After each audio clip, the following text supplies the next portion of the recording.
Blij u vanavond ook weer hier te zien. En vanavond gaan we praten over 2 belangrijke ziektes. Hypertension and diabetes. Hoge bloeddruk en diabetes. You know, especially as we are getting older, Speciaal wanneer wij ouder worden, our blood pressure tend to go up. gaat onze bloeddruk vaak omhoog. But does it have to go up? Maar The moet question dat? is. Is We will dat see de that beste we vraag. can actually do a lot to keep our blood pressure under control. We zullen zien dat we heel veel kunnen doen om onze bloeddruk onder controle te houden. So our cardiovascular system consists of heart and blood vessels. Ons hart- en bloedvatensysteem bestaat uit het hart en bloedvaten. And it is very similar to the hydraulic systems, En het is eigenlijk een soort hydraulisch systeem. which consist of the water pump and the pipes. Die bestaat uit een pomp en pijpen. So let's imagine that our blood vessels would turn into something like these pipes. They will become very rigid. Als we ons zouden kunnen voorstellen dat onze bloedvaten zouden kunnen veranderen in zulke pijpen, dan zouden ze heel erg star en stijf zijn. Then the pressure will go up. Dan gaat de druk omhoog. Because our blood vessels, they're elastic, so that means they're stretchable. Onze bloedvaten daarentegen zijn elastisch, dat wil zeggen dat ze meegeven en uitrekken. If blood vessels lose elasticity and become more like pipes, Als onze bloedvaten hun elasticiteit verliezen en meer als pijpen worden, als buizen, then the pressure will build up. dan bouwt de druk zich daarin op. Another factor that can increase blood pressure is if instead of water we would run here honey. Een andere manier waarop de druk omhoog zou gaan is als we in plaats van water bijvoorbeeld honing or syrup.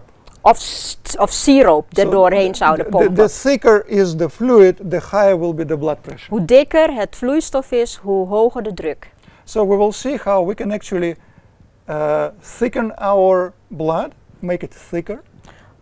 Ik ga u laten zien hoe we ons bloed kunnen laten toenemen in viscositeit And how en we dikte. can make it thinner. En hoe we het dunner kunnen maken, So vloeibaarder kunnen there are maken. many factors that can contribute to the blood pressure. Er zijn vele factoren die kunnen bijdragen aan een hoge bloeddruk. And so you see here that if anything goes wrong, like with your kidneys, with your digestive system, with your endocrine system, things will be reflected upon the blood pressure.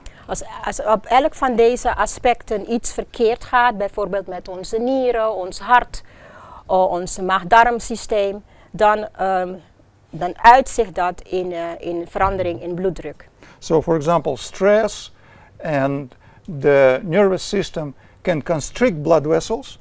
Bijvoorbeeld stress en ons autonome zenuwsysteem kan de bloedvaten zich laten vernauwen. And then more narrow are the blood vessels, the higher is the blood En pressure. je kunt zich voorstellen dat hoe dunner ze, hoe smaller ze worden, hoe hoger de bloeddruk daarin wordt. If kidneys don't work well and we retain sodium, Als de nieren niet goed werken en natrium vasthouden in het lichaam, then we will increase the volume of blood. dan neemt het volume van bloed toe. Because you notice that if we eat a lot of salty food, then we become thirsty. Je weet dat als je heel zout eten eet, dan wordt u dorstig en wilt u meer drinken. And by drinking more fluids, we actually increase the volume of the blood. En doordat we meer drinken, komt er ook meer volume in onze bloedvaten terecht. The more the volume of the blood, the higher is the blood pressure. Hoe meer volume bloed, hoe hoger de bloeddruk. Let's look at some of the risk factors that contribute to the blood pressure. Laten we naar een aantal risicofactoren kijken die bloeddruk kunnen verhogen. And one of them is aging. En één van ze is leeftijd. Now, what happens when we are aging? Wat gebeurt er wanneer we ouder worden? Now, I'm just stating the facts. Ik heb het alleen maar over de feiten. You know, we're changing. We veranderen. Our skin changes. Onze huid verandert. I mean, we can try to put lotions and keep it well hydrated, but nevertheless it is changing. We kunnen van alles opsmeren om het goed vochtig te houden, maar het zal toch veranderen. And this change takes place also inside of us. En die veranderingen vinden ook van binnen plaats. Some people it's more visible, in others it's less visible. Sommige mensen zien het meteen en andere mensen zien het niet, want dan gebeurt het van binnen. But for example, our skin is made from collagen. Bijvoorbeeld onze huid bestaat voor een groot deel uit collageen. And the blood vessels also made from collagen. En bloedvaten ook. And there is a type of collagen that gives elasticity to the blood vessels and our skin.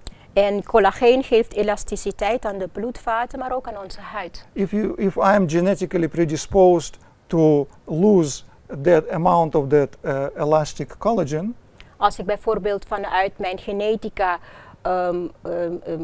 dat het gemakkelijker voor mij is om collageen te verliezen, kwijt te raken, then I will more likely develop higher blood pressure. Dan zal ik hoogstwaarschijnlijk ook gemakkelijker een hoge bloeddruk ontwikkelen.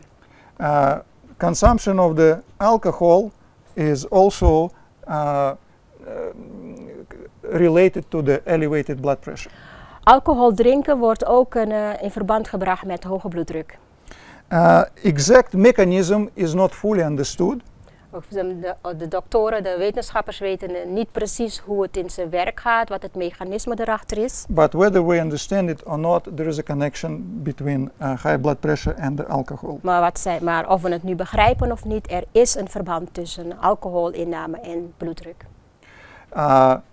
The condition of our kidneys, as we already mentioned a little earlier, connected with the blood pressure. We hebben het zo meteen ook gehad over de conditie van onze nieren. Er is ook een verband tussen de werking van onze nieren en hoge bloeddruk. Because what kidneys do, they either retain fluid or helps us to get rid of the fluids. Wat onze nieren namelijk doen, is dat zij aan de ene kant zorgen dat wij voldoende vocht kunnen vasthouden en aan de andere kant dat we ook vocht kunnen uitscheiden. When kidneys begin to shut down, wanneer nieren het laten afweten, they have problem to form urine. Dan hebt u een probleem om voldoende urine te maken. They have problem to excrete salt from our blood. Kan er een probleem zijn om zouten uit te scheiden in de urine. And the blood pressure also will go up. En dan zal de bloeddruk ook toenemen. Consumption of drugs is also connected with high blood pressure. Het inname van drugs, en in het Nederlands praten we over drugs, want we hebben over recreatieve drugs, is ook een verband tussen drugsinname en bloeddruk. I don't know if you ever saw a person that is on cocaine. Ik weet niet of u iemand kent, Somebody die aan verslaafd is aan cocaïne. But they become very hyper. Ze worden hyper, ze worden wat nerveus. They speak a lot. Ze praten heel veel. Their brain is so excited. Hun hersenen werken op volle toeren. The levels of dopamine, which is a neurotransmitter in the brain, increased 5 times. Hun dopaminegehalte, dat is een neurotransmitter in de hersenen, die wordt 5 keer zo hoog. So their central nervous system is overstimulated. Hun centrale zenuwstelsel wordt overgestimuleerd. Which will also raise the blood pressure. Wat je kunt zich voorstellen ook bloeddruk doet stijgen. Then, surprisingly, but many medications also affect, even legal drugs, legal medication will also affect the blood pressure. Medicijnen die hebben ook invloed op de bloeddruk. And you can see here that if we continually and for an extended period of time consume these medications like painkillers, Tylenol, NSAIDs, and other medications, it can also increase our blood pressure. Al deze soorten medicijnen, al deze klassen van medicijnen kunnen de bloeddruk laten verhogen. Ook simpele paracetamol, pijnstillers, ontstekingsremmers, hoestmedicatie, medicatie tegen verstopte neus. Allemaal, als je ze lang gebruikt, kunnen ze uw bloeddruk omhoog laten gaan. Of course, caffeine, as you can see at the end, is directly connected with the blood pressure. Ook cafeïne doet de bloeddruk stijgen. We mentioned already genetics. We hebben het ook over genetica gehad. So we will move on to thyroid. We gaan verder met schildklier. Now, the thyroid located right here at the base of your neck. De schildklier zit hier op de basis, in het kuiltje, achter het kuiltje bij uw nek. Thyroid directly regulate the rhythm of the heart. Schildklierhormoon reguleert direct het hartritme. The more thyroid hormone, the faster your heart will beat. Hoe meer schildklierhormoon je in uw bloed hebt, hoe harder en hoe sneller uw hart zal kloppen. So, if somebody has hyperthyroidism, overactive thyroid, Als iemand een overactieve schildklier heeft, dus meer hormonen afscheidt, then they will suffer with palpitations, with very fast heartbeat. dan zullen zij onregelmatige hartslag hebben en een hele snelle hartslag. Do you know what radishes are? Radish is a type of plant, radish. Radijs, ja. Radish, okay. I want to give you, right here, if somebody has a problem with with a hyperactive thyroid. Als iemand een probleem heeft met een overactieve schildklier, I personally had experience myself. dan heeft hij zelf aan de lijve ondervonden. When there was a mother came to me, a mother of a daughter came to me. Een moeder, een vrouw kwam naar hem toe. And daughter was 14 years old. En haar dochter was 14 jaar oud. And she said, my daughter was just diagnosed with hyperthyroidism, means overactive thyroid. Mijn dochter is net door de dokter gediagnosticeerd als iemand die een overactieve schildklier heeft. What can I do? Wat kan ik doen? And I recommended her radish juice. En ik heb haar aanbevolen radijssap. She didn't even know what radishes are. Ze wist niet wat het was. So I had to explain her, but she went so she could buy it. En ik heb het haar uitgelegd en ze ging het halen. And I said, let her drink about half a cup of radish juice per day. En een halve Maybe about beker, 125 125 milliliter sap per dag. And so, Radijs. So 125 milliliters per day of radish juice. So she would have to juice radishes. Ja, ze moesten er sap van maken, 125 milliliter per dag drinken.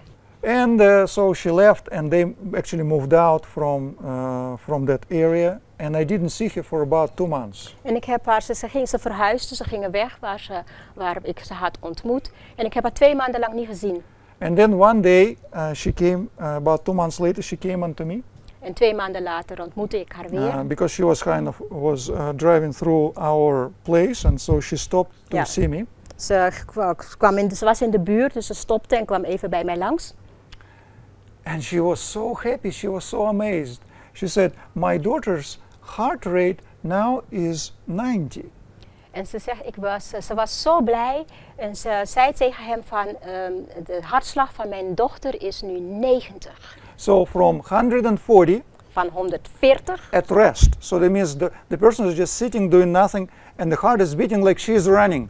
En dat was dus de rusthartslag, 140 slagen per minuut. In just 2 months, within 2 months, her heart rate went down to 90. In 2 maanden tijd ging het naar beneden naar 90. And she did not have symptoms of hyperthyroidism. En ze had niet echte symptomen meer van overactieve schildklier. And I have other examples where radish juice actually works in the regulation of the heart rate and the thyroid activity. En ik heb andere voorbeelden van hoe radijssap goed werkt om hartslag te reguleren bij mensen die een hyperactieve schildklier hebben. Yeah. So if you know somebody who is suffering with, actually overactive thyroid is somewhat easier to treat than underactive thyroid.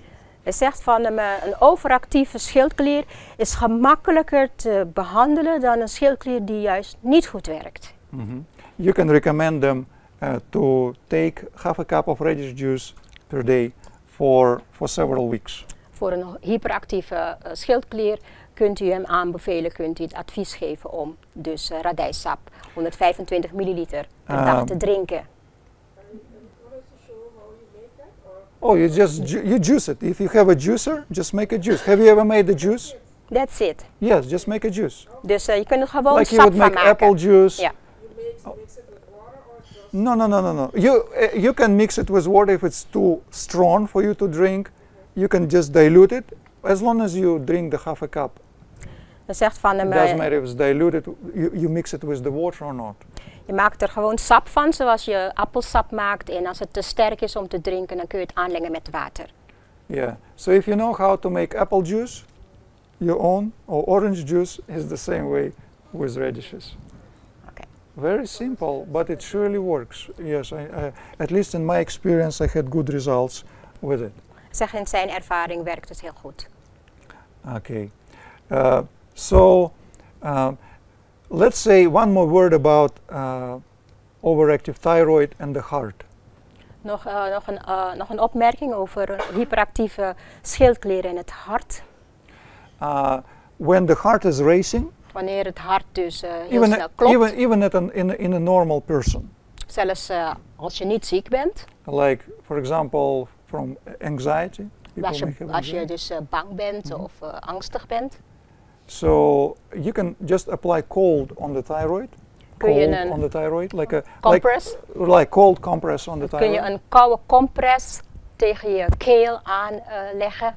And it will calm down your heart. En je hartslag zal naar beneden gaan. You will be able to fall asleep. Dan zul je in slaap kunnen vallen. Because the reason why we cannot fall asleep when we exercise is because the heart is racing. Ja. Dan is een van de redenen waarom we moeilijk in slaap kunnen vallen, is wanneer onze hart te snel klopt. And when the heart is racing, it's really difficult to just calm it down by just thinking that you're on Hawaii somewhere lying on the en je beach. kunt het niet naar beneden, je kunt de hartslag niet naar beneden denken. Je kunt niet zeggen van ik wil het, door te mediteren of zo. Dat kan niet. Yeah. So you can apply the cold compress to calm it down. Een koude compress tegen je keel aan zal het naar beneden brengen. That will also lower down your blood pressure. En dat zal dan als gevolg daarvan je bloeddruk ook naar beneden brengen. Okay. Another factor that we need to address is obesity. Een andere factor voor hoge bloeddruk is overgewicht of obesitas. There is a particular hormone that is overproduced in people who are obese, that is called leptin. Er is een hormoon die mensen die overgewicht hebben produceren in hun vetcellen en dat hormoon heet leptine. That is known to raise the blood pressure. En het is bekend dat die de bloeddruk omhoog laat gaan. I did an experiment with somebody I know. Ik heb hier geen experimenten over gedaan met iemand die ik ken. With a person who liked to eat fatty foods. You did an experiment. Yeah, I did an experiment hij heeft een with experiment. somebody who liked fatty foods. En die persoon die hield van vettige spijzen. And that person for breakfast would have half an egg, half of the boiled egg with butter on it, and then the fish eggs on the top. Okay, weer. Dus hij nam een halve ei en hij zette boter eroverheen, butter on it. Yes, so half of the boiled eggs, ja, half gekookt ei. En dan boter eroverheen. And then the fish eggs. Okay, weer. You know the fish eggs? Vissen eieren, caviar eroverheen. Zo. These are three products that have the highest amount of cholesterol. Dat zijn 3 producten die het hoogste gehalte aan cholesterol hebben. And so that person already had a stroke, had a mini stroke. Hij had al een mini hartaanval gehad. Nee, stroke is... En stroke? Insult, hersenberoerte. Hij had al een kleine beroerte gehad. And very high blood pressure, like 200 over 100. En hij had een hele hoge bloeddruk, terwijl 200 over 100. That he was trying to keep under control with medications, but they didn't work very well. En hij probeerde het met medicatie omlaag te brengen, maar dat lukte niet zo goed. So I told him that let's do a 2-week experiment. Ik heb hem toen gezegd van laten we een 2 weken experiment uitvoeren. Let's for 2 weeks go for 100% vegetarian diet. Laten we 2 weken 100% veganistisch eten, dus plantaardig eten. So he agreed. And on about 3rd day, when I was checking his blood pressure. En op de 3e dag, toen ik zijn bloeddruk meten. It started going down by about 5 units every day. dan merkten we dat het met 5 punten, elke dag met 5 punten omlaag ging. So at the end of 2 weeks, Dus op het einde van 2 weken his blood pressure was like around 140 over 95. was zijn bloeddruk 140 over 95. But because that person really liked meat and eggs and creams and butter, Maar het was iemand die hield van vlees en eieren en slagroom en boter. he didn't want to continue on that diet, Wilde hij dat dieet niet voortzetten. and his blood pressure again went up. En zijn bloeddruk ging weer omhoog. Then sometime later, I said, well, let's do it again. En kwam weer naar me toe en ik zei van oké, laten we het weer proberen. Because he started thinking maybe it was just an accident that his blood pressure went down. Want hij dacht van ja, misschien was het toeval dat mijn bloeddruk naar beneden ging. And we do it again for 2 weeks En we hebben het weer 2 weken gedaan. with even better results. Met zelfs betere resultaten It dan de went eerste down keer. to like 130 over 90 Het werd 130 over 90 aan het eind van within de 2 just weken. 2 weeks. Ja.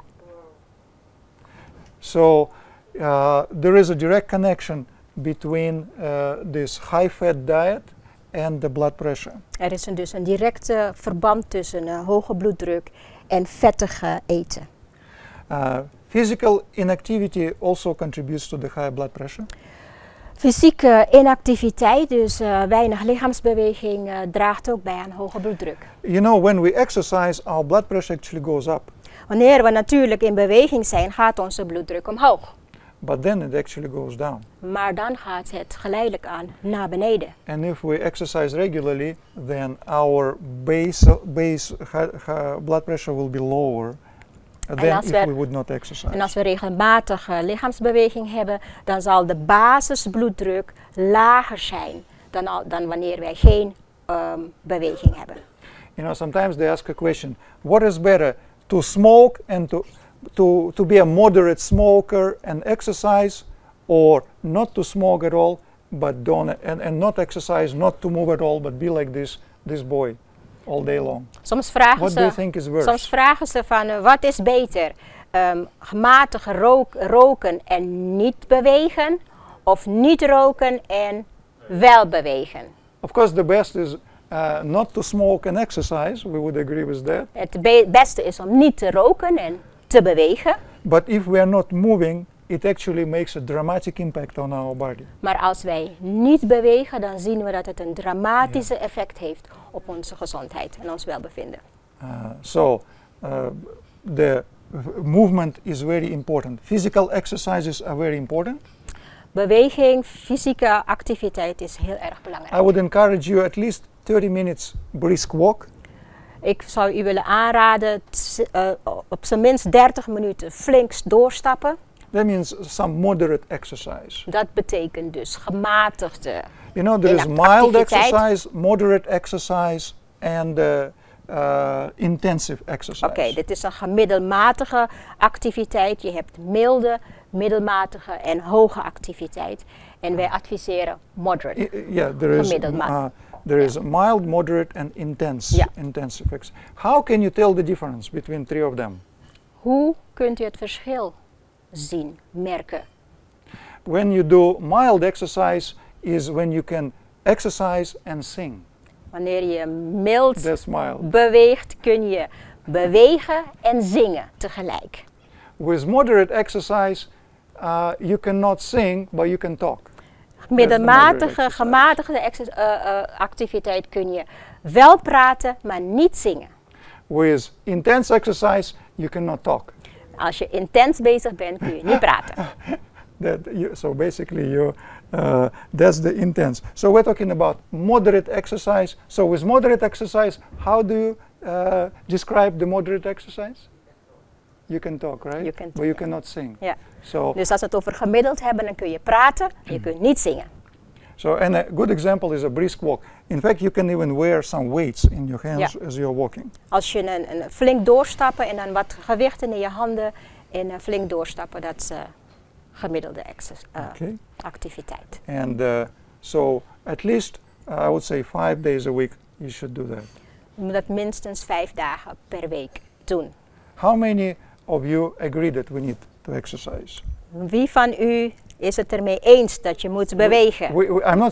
I'm not asking you if you exercise Ik or zeg not. niet, How ik many vraag of je you niet of je agree het that doet. We need to exercise? We need to exercise, right? Yes. Maar of yes. het nodig is. Okay. Thank you. We want to be together. We want to be same-minded.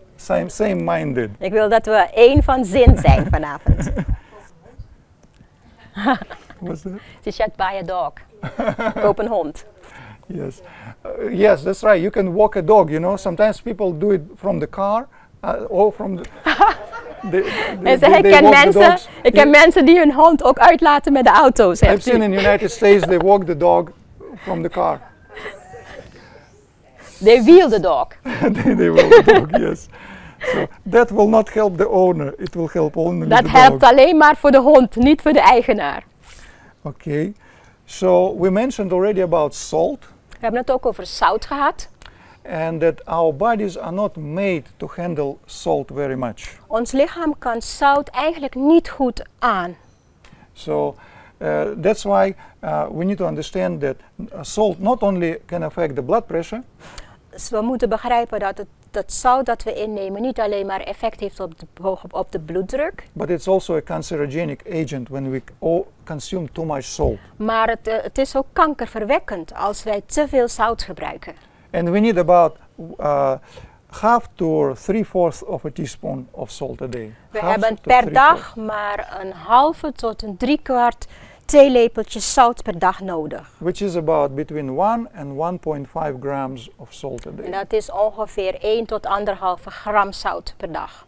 We need salt for our blood. Salt is important, Zout is belangrijk voor ons bloed, but we tend to abuse it. maar we hebben de neiging om te veel daarvan in te nemen. What about smoking? How does smoking affect our blood pressure? Hoe beïnvloedt roken onze bloeddruk? Well, the nicotine that contained in the cigarettes De nicotine in de sigaretten, tend to constrict the blood vessels. die heeft een samentrekkend effect op de bloedvaten. So when we smoke, then a lot of, especially smaller blood vessels, they're constricted. Wanneer we roken, dan worden vaak de haarvaten samengetrokken. Which reduces circulation in different parts of our body, like joints, heart, and so forth. Dat maakt dat de doorbloeding van bijvoorbeeld gewrichten en ledematen minder wordt. As we already said, when the blood vessels constrict, what happens? What takes place with the blood pressure? Wanneer, we hebben het al over gehad, als de That's bloedvaten right. zich It samentrekken, goes up. dan Blood pressure gaat de goes up. bloeddruk omhoog. So this is how smoking affects your blood pressure. Dus op deze manier, een van de manieren waarop roken de bloeddruk beïnvloedt. Okay. Sleep apnea is also another risk factor. Slaapapneu is ook een andere risicofactor. What is sleep apnea? Wat is slaapapneu? When the person stops breathing for 20 seconds or more at night, that's sleep apnea. Wanneer iemand stopt met ademen voor 20 minuten terwijl hij slaapt in de nacht, 20 seconden slaapt in de nacht, dan praten we over slaapapneu. Yeah, it doesn't matter. If it even happens once, well, usually it happens several times through night, yes. Normaliter gebeurt dat meerdere keren gedurende de nacht. In fact, it's actually a continuous event through the night. Het is eigenlijk een voortgaande gebeurtenis gedurende de hele nacht. So they stop breathing, and then they wake up actually. Ze stoppen met ademen en daardoor worden ze wakker. They have this short awakening episode. Ze hebben een korte episodes van wakker zijn. They don't even remember that they En ze woke up weten vaak niet dat ze wakker geworden zijn. because they instantly fall asleep again. Want ze vallen gelijk weer in slaap. Have you ever seen how a person with sleep apnea breathes at night? Hebt u dat- Have you ever met somebody? Kent u iemand met slaapapneu? You know, it can be actually very dramatic and scary. Het is eigenlijk best wel dramatisch en best wel beangstigend om dat te zien. Yeah. I heard somebody. It can be actually very scary how it takes place. Je wordt er angstig van als je ernaar moet It's kijken. like they just were drowning and they came up to the surface. Het lijkt alsof zij verdrinken en dat zij dan weer boven water komen. So now imagine if the person didn't sleep through the night, did not sleep well through the night. Je kunt zich voorstellen dat als je zo een gebroken nachten hebt en slecht slaapt gedurende They de wake nacht, up in the morning and they feel tired. dat ze 's morgens opstaan en nog doodmoe zijn. And of course they don't remember that they were waking up many times through the night. En ze weten niet dat zij gedurende de nacht vaak meerdere keren wakker zijn So geworden. this poor quality of sleep also makes person blood pressure go up. En het slechte nachtritme, slechte nachten maken dat de bloeddruk omhoog gaat. So how do you deal with this? Hoe ga je hiermee om?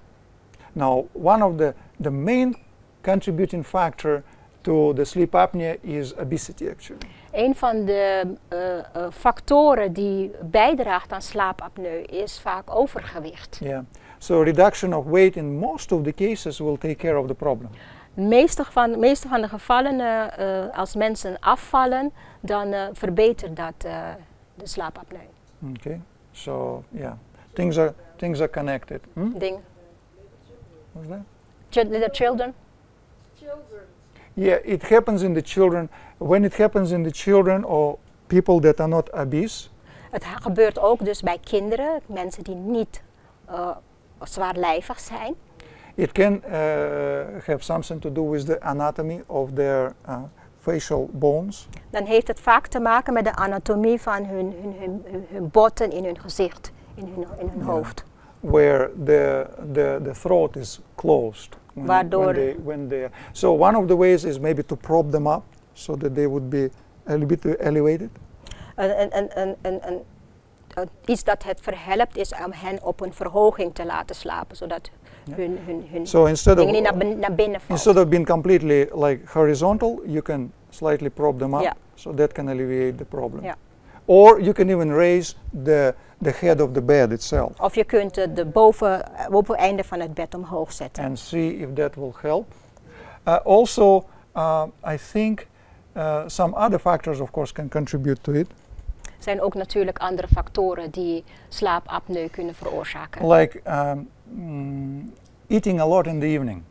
Ook te veel eten, 's avonds te veel eten. A very heavy meal. Zware Very heavy maaltijd. meal will also affect this condition. Will make it worse. Ja, het maakt het erger als je 's avonds dus ook zware maaltijden nuttigt.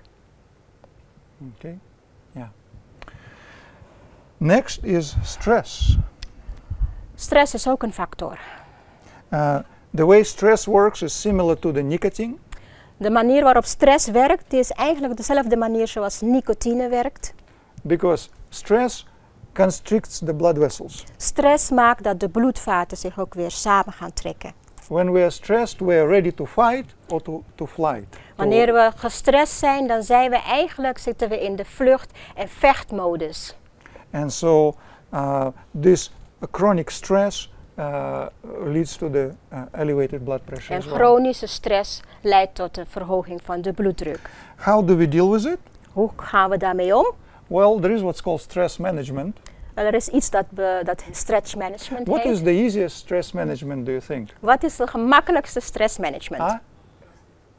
Okay, I have trust in the Lord, yes. Trust in the Lord, And vertrouwen that in works. God, dat werkt. What else do you know? How do you handle stress? Like quickly, ga je like om- you need to calm down really fast. What would you do? Walking, yes. Walking Lopen. Wat zeg je? deep breathing, right? Yes. Diep in fact, ademhalen. And there is a breathing that's called 4-7-9.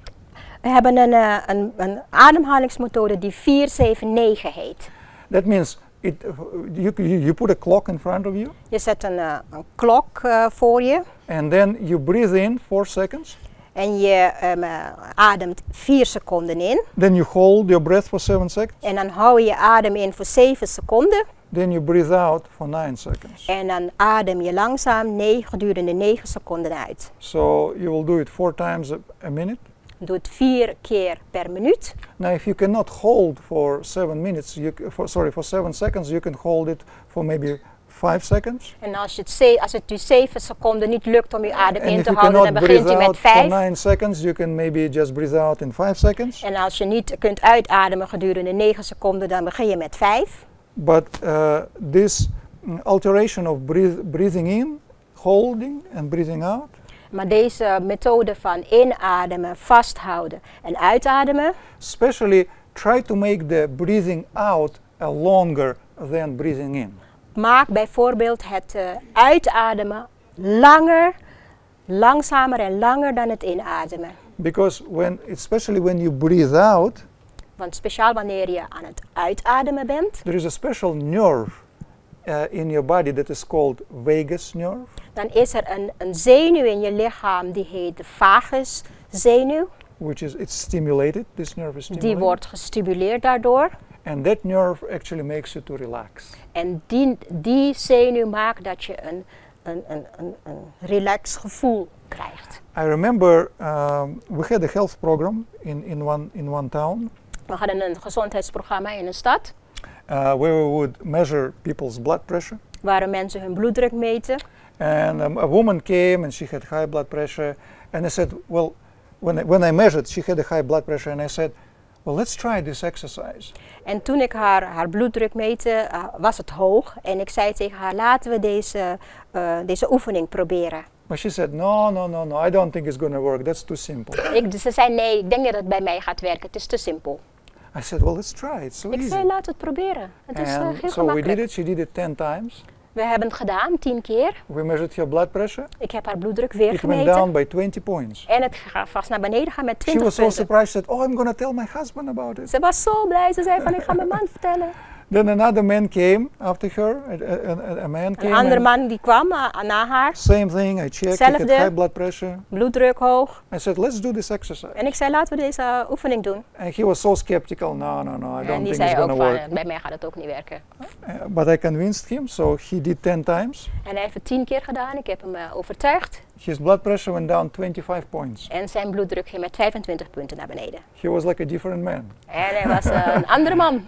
He couldn't believe it. I mean, for a pill to lower your blood pressure by 25, that's a good achievement. Ja, hij zegt van om je bloeddruk met 25 punten naar beneden te laten gaan. Dat is een hele hoge score. So there is a power in our ability to manage stress. Dus we hebben de kracht om stress onder controle te houden. So what's the normal blood pressure? Wat is een normale bloeddruk? Less than 120 and systolic and less than 80 diastolic.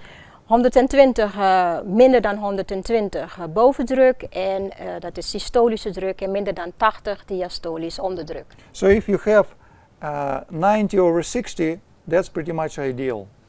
90? 90 over 60. Yeah, 90 systolic, 60 diastolic. De ideale bloeddruk is al 90 over 60 zijn.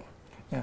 Basically, the lower the blood pressure, as long as you feel still good, the better. Now they don't say that you. Okay, go ahead. Hij zegt hoe lager je bloeddruk is, zolang je zich niet slecht voelt, is het goed.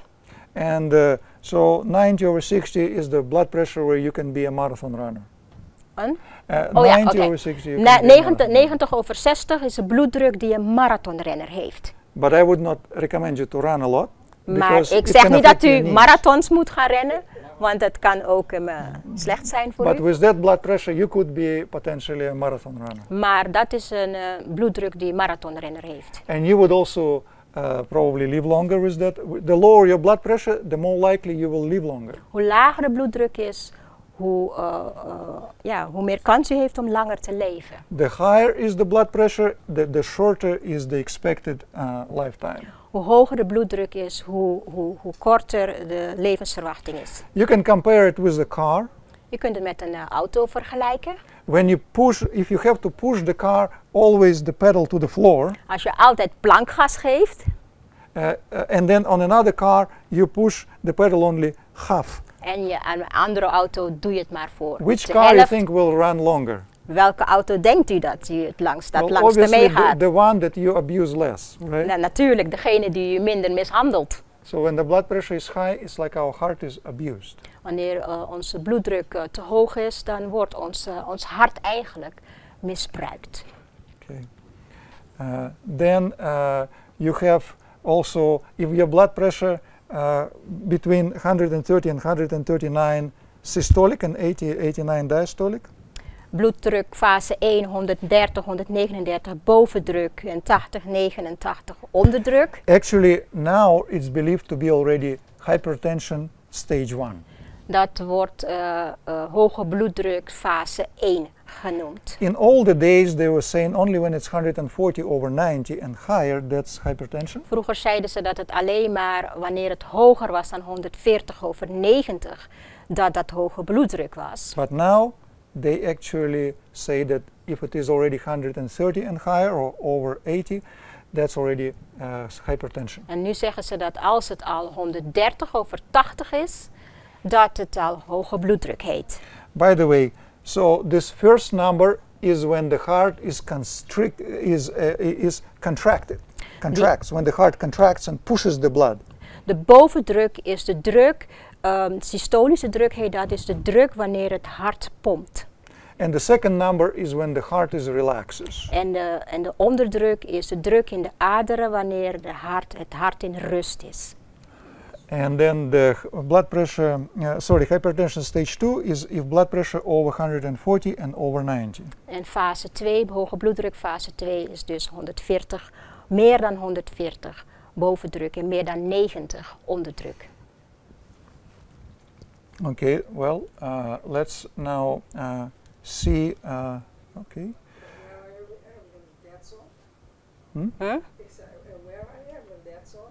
Where I am? Well, did you ever check your blood pressure? Most of these in the 50 to 220, 24. What is your blood pressure again? Wat is uw bloeddruk? 220, 220, 24. 224. Dat is de bovendruk. 220 to 24. The upper one, upper 220. one, yes. Yes, so you already have severe hypertension. Dan hebt u eigenlijk What's your second number? 104. Okay. Dus Alright. 220, Yeah. 104. Are you taking medication to take? Neemt u? She cannot live without medication. So, Ze kan niet zonder medicatie. So what it is with medication? En wat is het met medicatie? Hoe laag wordt het met medicatie? 150, 150, 150, 155. En de lage en de onder? 150, 90. Okay, so with medication you're able to keep it under control. Right. So when you do this, what we are describing to you right now, and we will talk more, you still continue taking the medication as you begin to implement these principles. We gaan vanavond het hebben over een aantal dingen die u kunt doen. En naast uw medicatie, en dan zult u zien dat and the first two things that I would do in your shoes, the first two things that I would do. De eerste twee dingen die ik zou doen als ik u was. I would switch to a vegetarian diet. Ik zou naar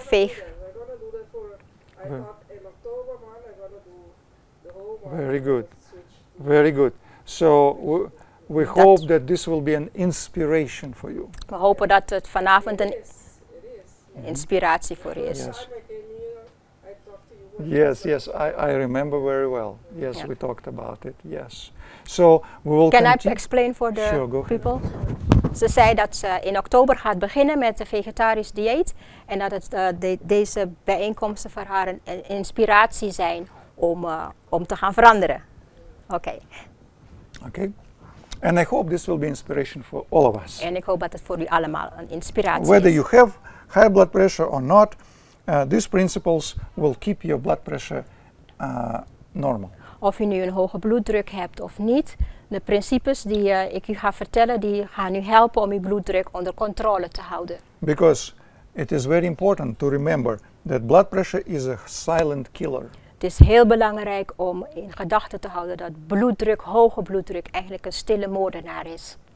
It affects almost every system of our body. Het heeft invloed op elke systeem, elke aspect van ons lichaam. Het functioneren van ons lichaam. Causes strokes in the brain. Het kan beroertes geven in de hersenen. Bleeding in the eyes. Het kan bloedingen geven in de ogen. It causes destruction of the blood vessels in the kidneys. Het kan beschadigingen geven in de bloedvaten en in de nieren. It causes heart attacks Het kan u hartaanvallen veroorzaken. and many other problems. En heel veel andere problemen. So let's look at these 3 steps. Laten we naar how 3 we're gonna stappen gaan handle high blood kijken pressure. hoe u het onder controle kunt krijgen. Hoe u het kunt overwinnen. And there is a lot in common between hypertension and diabetes, as we will see. Er zijn heel veel overeenkomsten tussen hoge bloeddruk en Especially diabetes. this first step. Vooral deze eerste. You know what's the name for fork, knife and the spoon? Wat is de Name for the fork, knife and a spoon. Wat is de naam voor het woord van vork, lepel en mes? Vork, mes en lepel. You know what's the name for them? What's this to say? Grave diggers. Grave diggers? You're going in the right direction. What's other name? Grafgravers. What did you say? Wat zei je? Bestek, cutleries. Okay. Well, they're called the weapons of mass destruction. Ze worden wapenen van massadestructie genoemd. They killed more people than anything in the world ever. Ze hebben meer mensen gedood dan ooit. So we have to put down our weapons. We moeten deze wapens neerleggen. And that's actually the first and the most efficient step. Dat is eigenlijk de eerste en meest efficiënte stap die je kunt nemen. And we can fast for from 1 to up to even 5 days. We kunnen we kunnen 1 dag vasten, we kunnen tot 5 dagen vasten. In our lifestyle center in Uchee, where I'm from, In ons lifestyle center, Uchee Pines, waar hij van is, came this man. His name is Jerry. kwam deze man, hij heette Jerry. And Jerry had high blood pressure. En Jerry had een hoge bloeddruk. And Jerry tried everything he knew. En hij had al van alles geprobeerd. But his blood pressure was still 180. Maar zijn bloeddruk was nog steeds 180, Still 180. 180, de bovendruk. After fasting, Na het vasten his blood pressure went down to 120. ging zijn bloeddruk naar beneden naar 120. So step 2. Stap 2. Reduce the salt.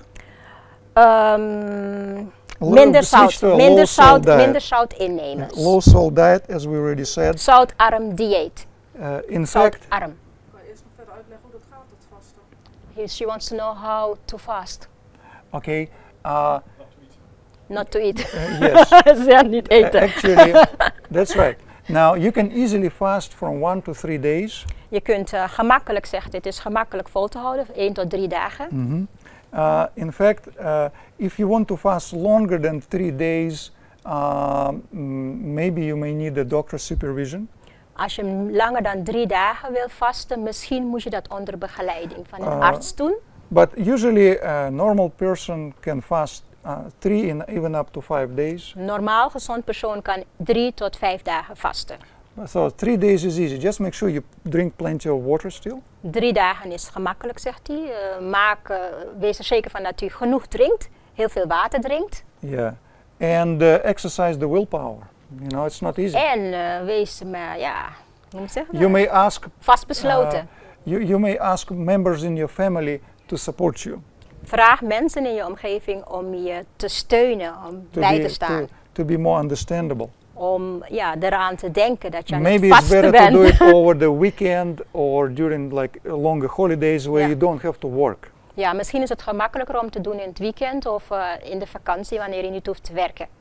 Yeah, because when you work and you're fasting, sometimes it doesn't go very well together. Ja, want als je werkt en vast, dat gaat vaak niet goed samen. But people who fast, I fasted 10 days on juices, just juice fast. I did juice fast 10 days. Hij zegt hij vast wel 10 dagen op sappen. And just to fast 1 day is not a problem. En 1 dag vasten, dat is echt geen probleem. Yeah, you don't have to fast 3 days. You can just fast 1 day. Je kunt ook maar 1 dag vasten. Now there is a type of fasting that is called health recovery diet. Er is een type vasten, die noemen ze gezondheidsherstellende dieet. We will talk a little more when we will get to diabetes. Daar gaan we over praten wanneer we het over diabetes gaan hebben. But the same diet can be implemented with high blood pressure. En hetzelfde dieet kun je ook gebruiken als je hoge bloeddruk hebt. Okay. So for now we can just say that the fastest way to lower blood pressure is simply fasting. De snelste manier om de bloeddruk naar beneden te krijgen is simpelweg niet eten. But the problem is not everybody can fast for even 2 or even 3 days. Maar het probleem is dat niet iedereen dat kan. Niet So eten voor 2 of 3 dagen. for those who cannot fast for more than 1 day, for those who cannot fast for more than 1 day, mensen die dat niet kunnen, meer dan een dag vasten, I'll show you the protocol on a second part when we'll talk about diabetes. Zal ik aan het tweede gedeelte met u hebben wanneer we het over diabetes zullen hebben. And so the fasting works miracles. Vasten doet wonderen.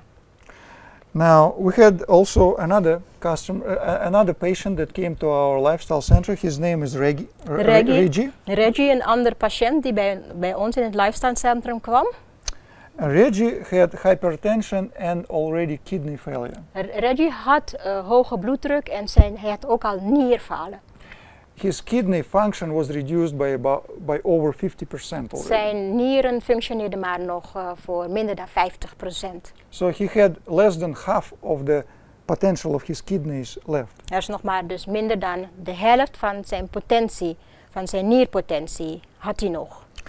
And when he initially came to us, en toen hij bij ons kwam, actually his condition worsened temporarily. Dan ging zijn conditie eigenlijk in het begin juist naar beneden. But nevertheless, he stayed on the program. Maar he changed the diet.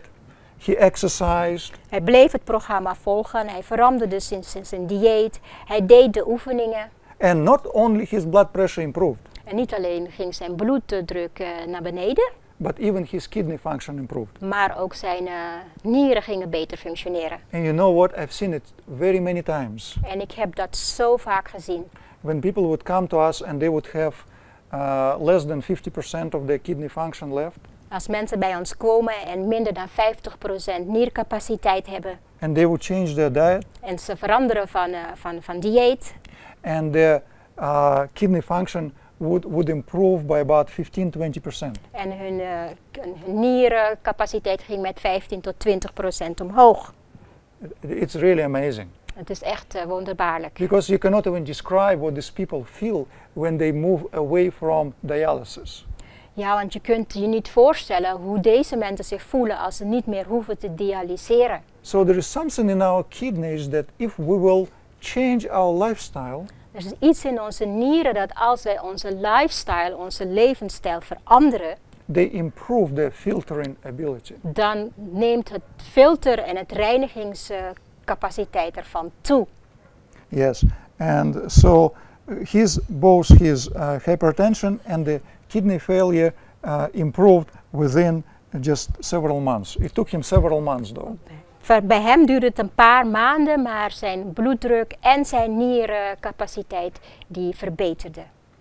Okay. So that's yes. fast. Yeah. Yes, that's fast. And so the next step would be to choose the plants that are high in potassium. De volgende stap is om diëten, plantaardige voedingsmiddelen te kiezen die een laag kaliumgehalte hebben. Potassium, laag natriumgehalte hebben. I'll have to move a little faster because unfortunately een hoge kaliumgehalte hebben, so ja, potassium.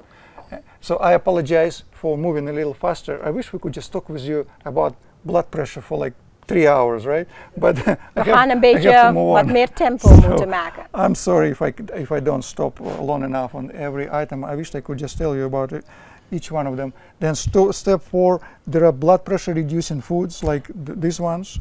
En stap 4 is dat er bepaalde voedingsmiddelen zijn die direct ook de bloeddruk verlagen, zoals deze, knoflook en olijven. En dat is lijnzaad. These ones. Blond Psyllium, dat is weegbree. Dat is een plant die heet weegbree. And yeah, we actually had blood. Yes, we have that there. De smalle, de brede. Here's the blunt psyllium. Dit is de, die heb ik even in mijn tuin geplukt. You can let them maybe take a look. Dit is, Okay, dat this is de brede. plantain. Ja, dit is de blond psyllium. Okay, blunt psyllium. Dit is de blond one. Okay, so you can show them. This is how. Laat me. Also the narrow. Je hebt ook de smalle, ja. Dat is de brede. Maar Dit is de brede. De brede. Ja. het beste is. Als je op internet googelt blond psyllium, dan kom je hierop terecht. En die kan je gewoon eten zo? Koken of zo? Ja, you can cook it. You can cook it, you put it in the salad. Yeah, Je kunt het ook als preparaat kopen in de gezondheidswinkels of zo. Of een poedertje of zo. In de salade, ja. Het is een beetje bisladen. all right. We have also. Oh, je kent het. Okay. Well, there is also some supplements that you can take. Er zijn ook supplementen die u kunt gebruiken. One of the more potent ones is actually this L-arginine at the end. Die L-arginine is de meeste met de meeste potentie, dat is de aminozuur, L-arginine. There is a mineral called magnesium. En magnesium. I remember usually I would start with something like magnesium when I would tell people to take some supplement. Als ik mensen adviseer om supplementen te nemen, dan adviseer ik zo met magnesium te beginnen. And just magnesium already helps them to lower blood pressure. Some people respond very well to magnesium. Magnesium zelf helpt ook om de bloeddruk naar beneden te brengen. Yeah, and for others need something more potent like L-arginine. Anderen hebben L-arginine nodig. It's an amino acid that also lowers the blood pressure. Het is een aminozuur die de bloeddruk ook naar beneden brengt. There are herbs, you can drink hibiscus tea. Er zijn ook kruiden, je kunt bijvoorbeeld hibiscus thee drinken. Also olive leaf has not only anti-inflammatory action, but it also can lower the blood pressure. Olijvenbladeren extract hebben niet alleen maar ontstekingsremmende werking, maar ook bloeddrukverlagende We already werking. mentioned about exercise. We hebben het al over lichamelijke oefening gehad. Stay away from alcohol and tobacco. En we hebben ook over alcohol en tabak gehad. And go through transformation. En ga door een verandering, lichaamsgewicht naar beneden brengen. If this lady could do it, we can do it too. Als zij het kan, dan kunnen wij dat ook. Get good sunshine. Zorg dat je voldoende zonneschijn hebt, zonnebaden. Sometimes when people, I know you don't have much sun here, but We have enough. we hebben genoeg. Okay. But just sitting on the sun has just such a relaxing effect on your mind that it actually also lowers the blood pressure. We weten het allemaal, lekker zitten in de zon, daar word je gewoon lekker rustig van. En dat heeft een effect op je bloeddruk. Get good night rest. Zorg dat je een goede nachtrust hebt. Deep breathe. We hebben het Breathe gehad deep. over het diepe ademhalen, de ademhalingsoefening 4-7-9. How many of you want to try right now? Wie wil het nu proberen? Okay, I'll try to clock in. So we'll breathe in. Okay, let me look at this. Do they have to stand? So, no, you can sit. You don't need to stand Je hoeft niet te staan. Je kunt blijven zitten. Okay, when I will start, we will breathe in for 4 seconds. Okay. 4 seconden inademen. Okay. Ready? Ja. Set. Okay, breathe in. Hold.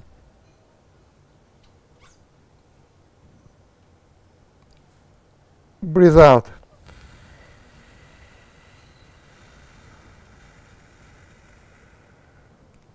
Okay. Breathe in.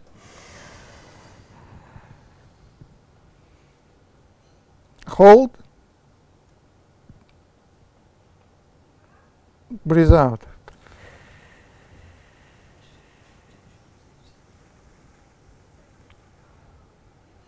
And one more time.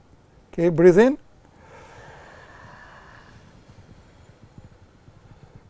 Hold.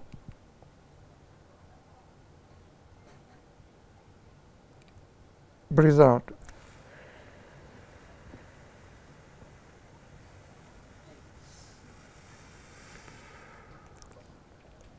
Do you feel better? Voelt u zich al beter? Better, Hij voelt zich beter. It's like I relaxed, I really feel good. You know, there is a power there, you know. To do that 15 times in a row? Yeah, you can do 10 times. Try to breathe every. Well, yeah, you know, how much you can breathe out in 9 seconds. Pretty much you will breathe. Breathing out. Ja. Yeah. Well, the point is, when you're slowly breathing out, you don't have to breathe out everything. That's not the point. It's when you're breathing out, the breathing out itself stimulates the vagus nerve. So Yeah. this is the important factor that is Zegt. implied here. When you breathe out, that's why it's 9 seconds. It's just physiologically connected with Yes. the nerve, that it actually stimulates it, and that's what relaxes your heart. And Zeg, je makes hoeft you niet feel- alles uit te ademen, takes out the stress. maar alleen het uitademen zelf stimuleert je vaguszenuw en dat heeft een relaxerend effect op You know, de bloeddruk. I believe if I felt better, I know you felt better too. Hij zegt, hij voelde zich beter en u zeker ook. And unfortunately, what happens is that we don't breathe normal. Hij zegt, wat eigenlijk het probleem is dat wij niet normaal Because ademhalen. have you seen how baby breathes? Hebt u He's gezien breathing hoe, with the belly. ja, hebt u gezien hoe baby's ademen? Ze ademen met hun buik. But as we grow, you know, our posture is not right, and we tighten our belly. Hij zegt, wanneer With we the groter belts. worden, dan wordt onze lichaamshouding veranderd. En we maken onze buikspieren strak en we ademen dan eigenlijk niet And as a goed. result, we breathe like this. En dan hebben we oppervlakkige ademhaling. And that's not actually relaxing at all. En dat is niet verlichtend, dat is niet So let's remember ontspannend. about a deeper breathing. Hoe dieper u ademt, hoe meer ontspannen het is. So reduce environmental noise as much as possible. Verminder omgevingslawaai zoveel als u dat kan. Okay. Then some hydrotherapy treatments, which we will be showing. We talked about, and we will talk more about this. So I won't talk too Hydrotherapie, much about it. dat komt nog. And again, eliminate your stress. En we hebben het ook gehad over stress verminderen. So the summary. Dus het samenvatting, So fast, vasten, Eat low minder salt zout diet. eten, maintain high potassium to sodium ratio. een hoge kalium-natriumverhouding, bloeddrukverlagend voedsel gebruiken, gebruik bloeddrukverminderde supplementen, gebruik bloeddrukverlagende kruiden en oefeningen doen. En vermijd cafeïne, alcohol en tabak. Then Afvallen, voldoende zonneschijn, goed slapen, diep ademhalen, 4-7-9, verminder omgevingslawaai, hydrotherapiebehandelingen and hopefully we will be like this baby. en elimineer uw stress. En dan ziet u er zo Very uit. happy and cheerful. Erg blij. Okay. Ik mis een beetje ventilatie ook. Heel veel mensen ventileren zo slecht. He says he misses ventilation to sleep in clean air. I'm sorry, he's missing. He's missing ventilation to ventilation. ventilate your room where you To sleep. aerate, yeah, To to aerate, yes, the room. That's yes, right. It's very yes, important. Fresh air, absolutely. Fresh air also is important. Russia, they don't do it much. Yeah. Romania also don't. They can sit with hundreds of people in the church and everything closed. It's impossible. Hij zegt van, yes. ja. No, yeah, it's impossible. Slaap in frisse lucht. Yes, you're absolutely right. You forget about Now it comes insect inside your house. I read it. Horren doen wonderen. Okay. Okay. Now we will continue with diabetes. We gaan nu verder met behandelingen van diabetes. And En natuurlijke behandelingen van diabetes. Okay. So diabetes is, in a simple words, inability to handle glucose. Diabetes is simpel gezegd een onvermogen om goed om te gaan met glucose. And we will talk about type 2 diabetes today, En vandaag praten we over type 2 diabetes, where the body is still producing insulin, waarbij het lichaam nog steeds insuline produceert, but it's still not enough to maintain proper glucose level. maar niet genoeg om een goede glucosegehalte in het bloed te handhaven. So look what happens here. Kijk wat hier gebeurt. Up here in the blue line, you can see the change in the levels of the sugar in the blood. En de blauwe lijn geeft de verandering weer verandering van een glucosegehalte in het bloed. No, it's there. I give you. That's the other one. This is a new one, right? So what do we do then? I thought I gave you both. Okay, give me just 1 minute. I'm sorry. Dus even kijken of u de juiste presentatie heeft. All right. Excuse me. Let me just take care of it. Tak, this one. Tak, Dutch. Diabetes Dutch.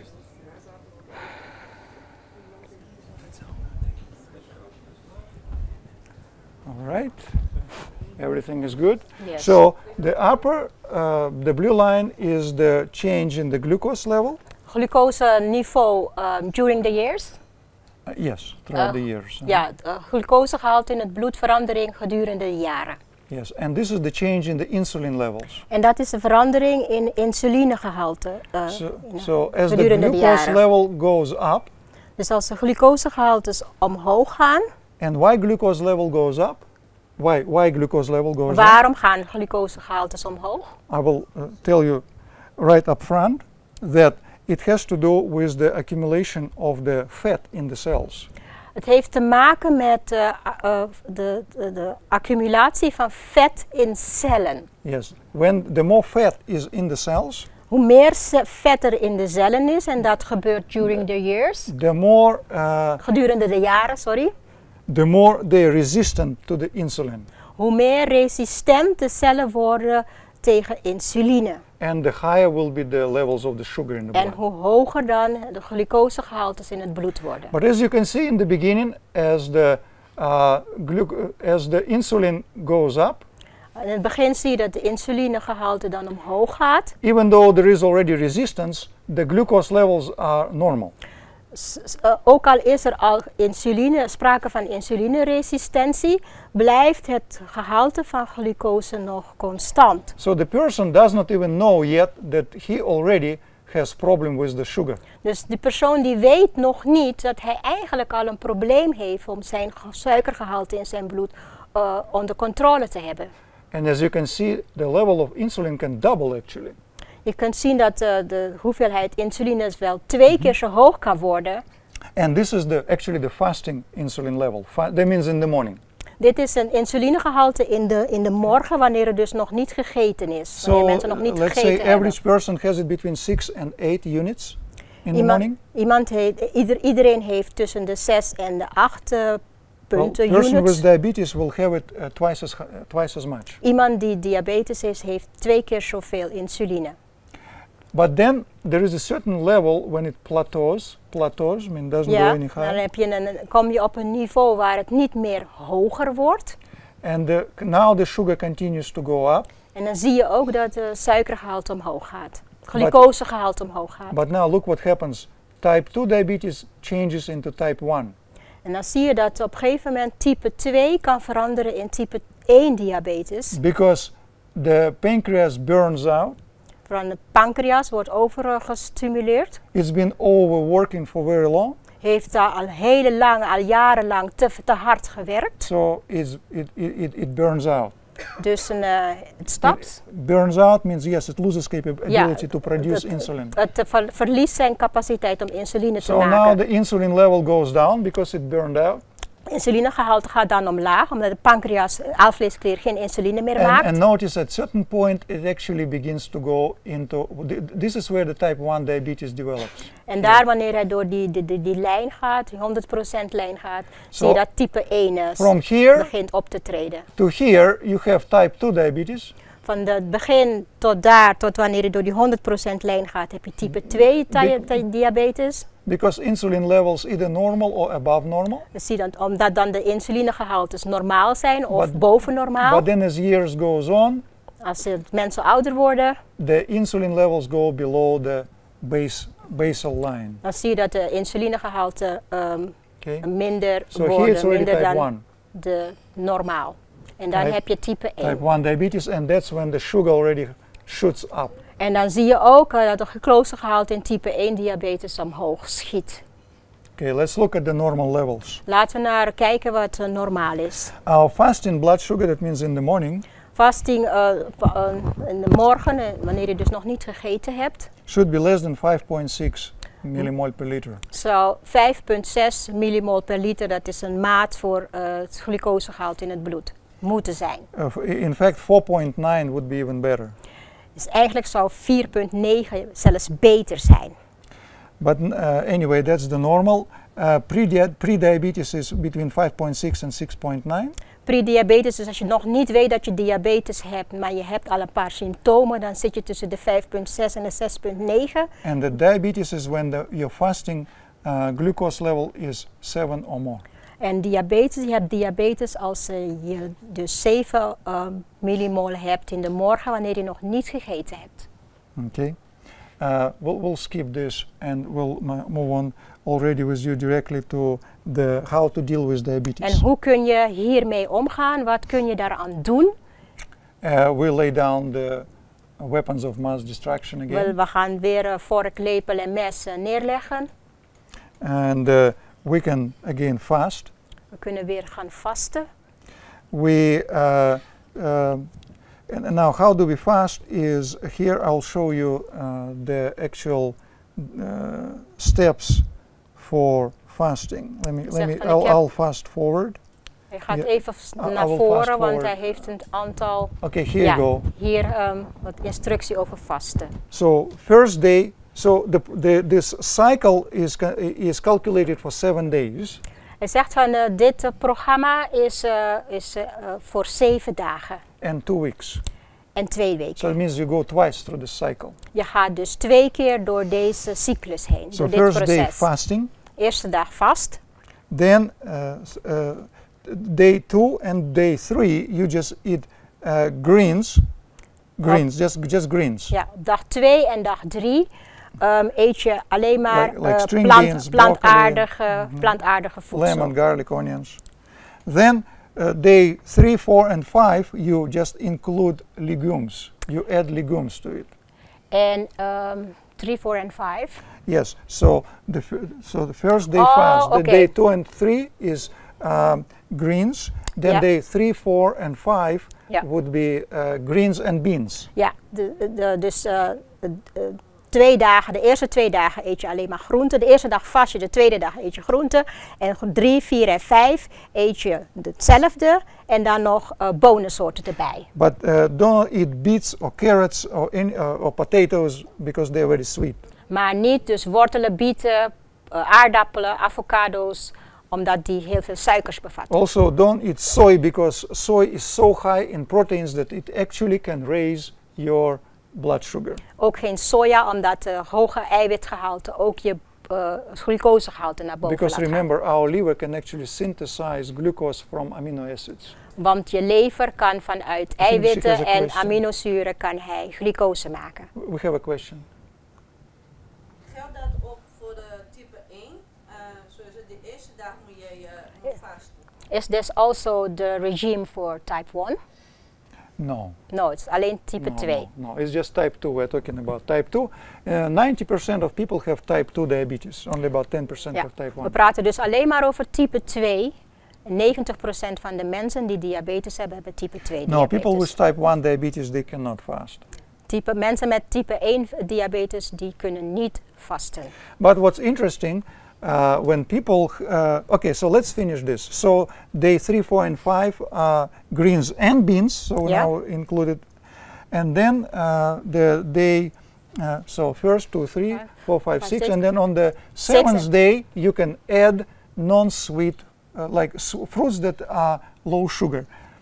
Op de 7e dag, op de 6e en de 7e dag kun je groenten en fruit toevoegen die weinig laagsuiker gehalte hebben. Grapefruits. Kiwis, grapefruits. Or like green apples that are not low sweet. So, and that's when your blood sugar is less than 5.6 in the morning. dan is je bloedsuikergehalte tegen die tijd op dag 6 en 7 al minder dan 5 punt. So in the morning on the 7th day, you check 5.6. your blood sugar and you see it's less than 5.6. Then you can add these fruits. Actually, you can Als je dus make a morgens small jezelf, celebration for als je yourself. morgens dus test en je bloedsuikergehalte is minder dan 5,6, dan kun je deze dus laag suikergehalte fruit toevoegen. Yeah, and then you can. That's a question. Is this the same diet against fungi? Fungi. What was schimmels? I'm not sure what is fungi. Fungi, schimmels. Oh, fungus. Fungus, yes. Now with fungus is an infection.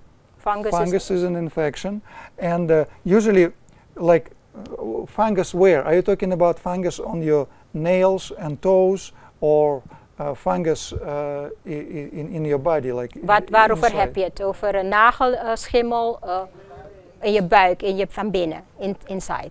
Okay.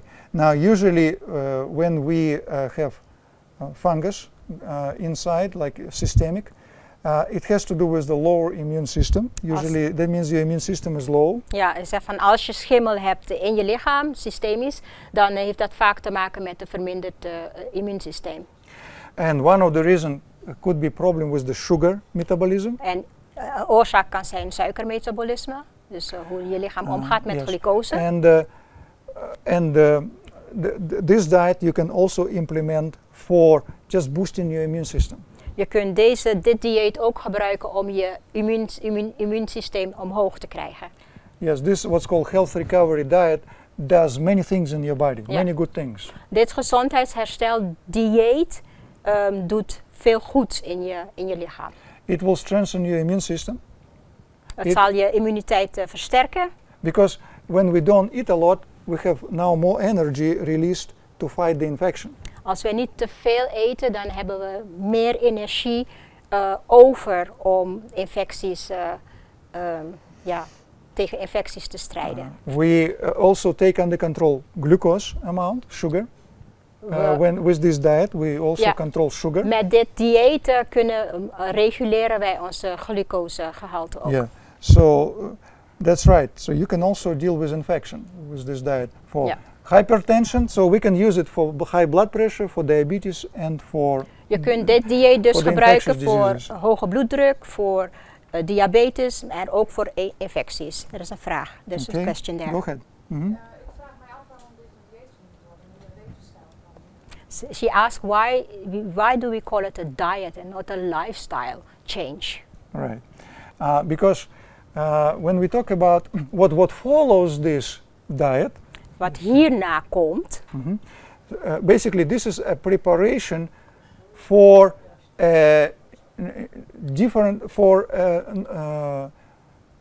so this is a preparation. So dit is de voorbereiding.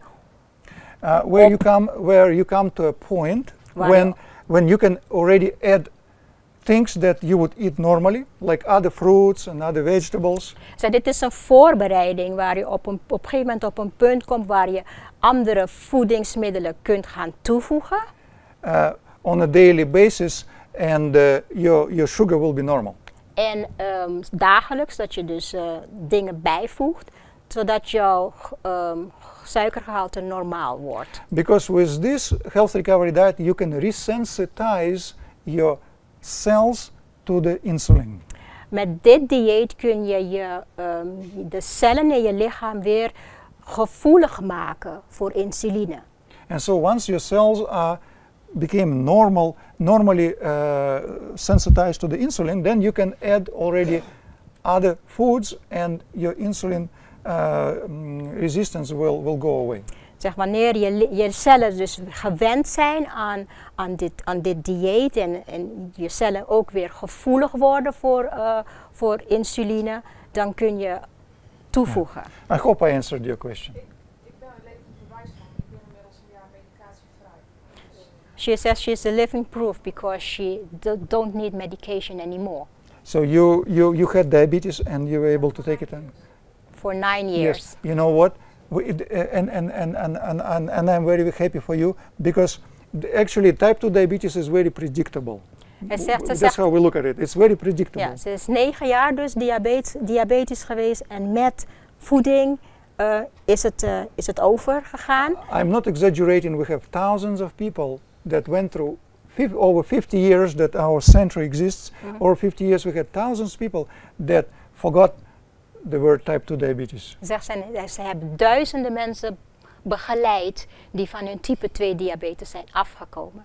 Yes, and it's a very happy moment in their lives when they realize that their sugar is normal and they don't need medication. Dus ze zijn heel blij wanneer ze op het punt komen dat ze geen medicatie meer nodig hebben. I had, let me tell you, personal experience. Zeg een persoonlijk verhaal. Our time is short, so I have to be really fast. Ik moet heel snel praten, zegt hij, want mijn tijd is kort. But I had a man who came to me and he said I was just diagnosed with type 2 diabetes. Er kwam een man naar hem toe en die had net de diagnose gekregen type 2 diabetes. He looked very distressed, like the doctor told him you have a cancer. Hij was zo overstuurd, alsof de dokter hem had gezegd dat hij kanker had. Because he already was picturing in his mind that first they will amputate his toe, then half of his foot, then his foot, then leg, and then his thigh. Hij had alleen maar beelden voor zich dat we zouden beginnen bij zijn tenen en dan zijn benen, zijn onderbenen, zijn bovenbenen en dat hij op een gegeven moment zijn onderbenen zou eindigen. Because that's what often happens. They just continually increase the dosage of the medication to the person. En dat is wat normaal gebeurt. De medicatie gaat steeds verder omhoog. But it does not help to control the maar dat sugar. helpt niet om het suiker in controle te houden. So I told him about this diet. Ik heb hem hierover verteld, over dit herstaldieet. Just as I have told you, and so do it for 2 weeks. Zoals ik het u ook heb verteld, doe het 2 weken lang. And you don't take medication when you're fasting like this. Je neemt geen medicatie als je hiermee bezig bent. Because you need medication when you eat something. Want je hebt medicatie nodig als je iets eet. When you fast, you don't need medication. Als je vast heb je geen medicatie nodig. And so he left and I didn't see him for several weeks. Hij ging weg en ik gaf hem dit advies en ik heb hem een paar weken niet gezien. Then after several weeks he showed up again. Een paar weken daarna kwam hij weer opdagen. And he said I just came from the doctor and the doctor said that it seems that the medication works. Hij kwam van de dokter en de dokter zei tegen hem van het lijkt alsof de medicatie bij jou heeft gewerkt. You have good sugar levels. Je hebt een goed glucosegehalte in je bloed. But he said that I just didn't tell doctor that I didn't even take medication. En ik heb de dokter niet gezegd, zei hij, dat ik de medicatie helemaal niet heb gebruikt. And because people are afraid of telling doctor that they do something different than what the doctor says. Mensen zijn vaak bang om het aan de dokter te vertellen dat ze iets anders hebben gedaan dan de dokter had voorgeschreven. And then another man also came to me, said I also was just diagnosed with type 2 diabetes. Er was ook een andere man, hetzelfde, die was ook diagnose gekregen, type 2. I told him the same thing. Ik heb hem hetzelfde gezegd. And then several weeks later, also his wife and his daughter came. En na een paar weken kwamen ook zijn vrouw en zijn dochter mee. And they said that we all switched to this diet. En zeggen we zijn allemaal, het hele gezin is veranderd van dieet. Now we eat differently. Nu eten we anders.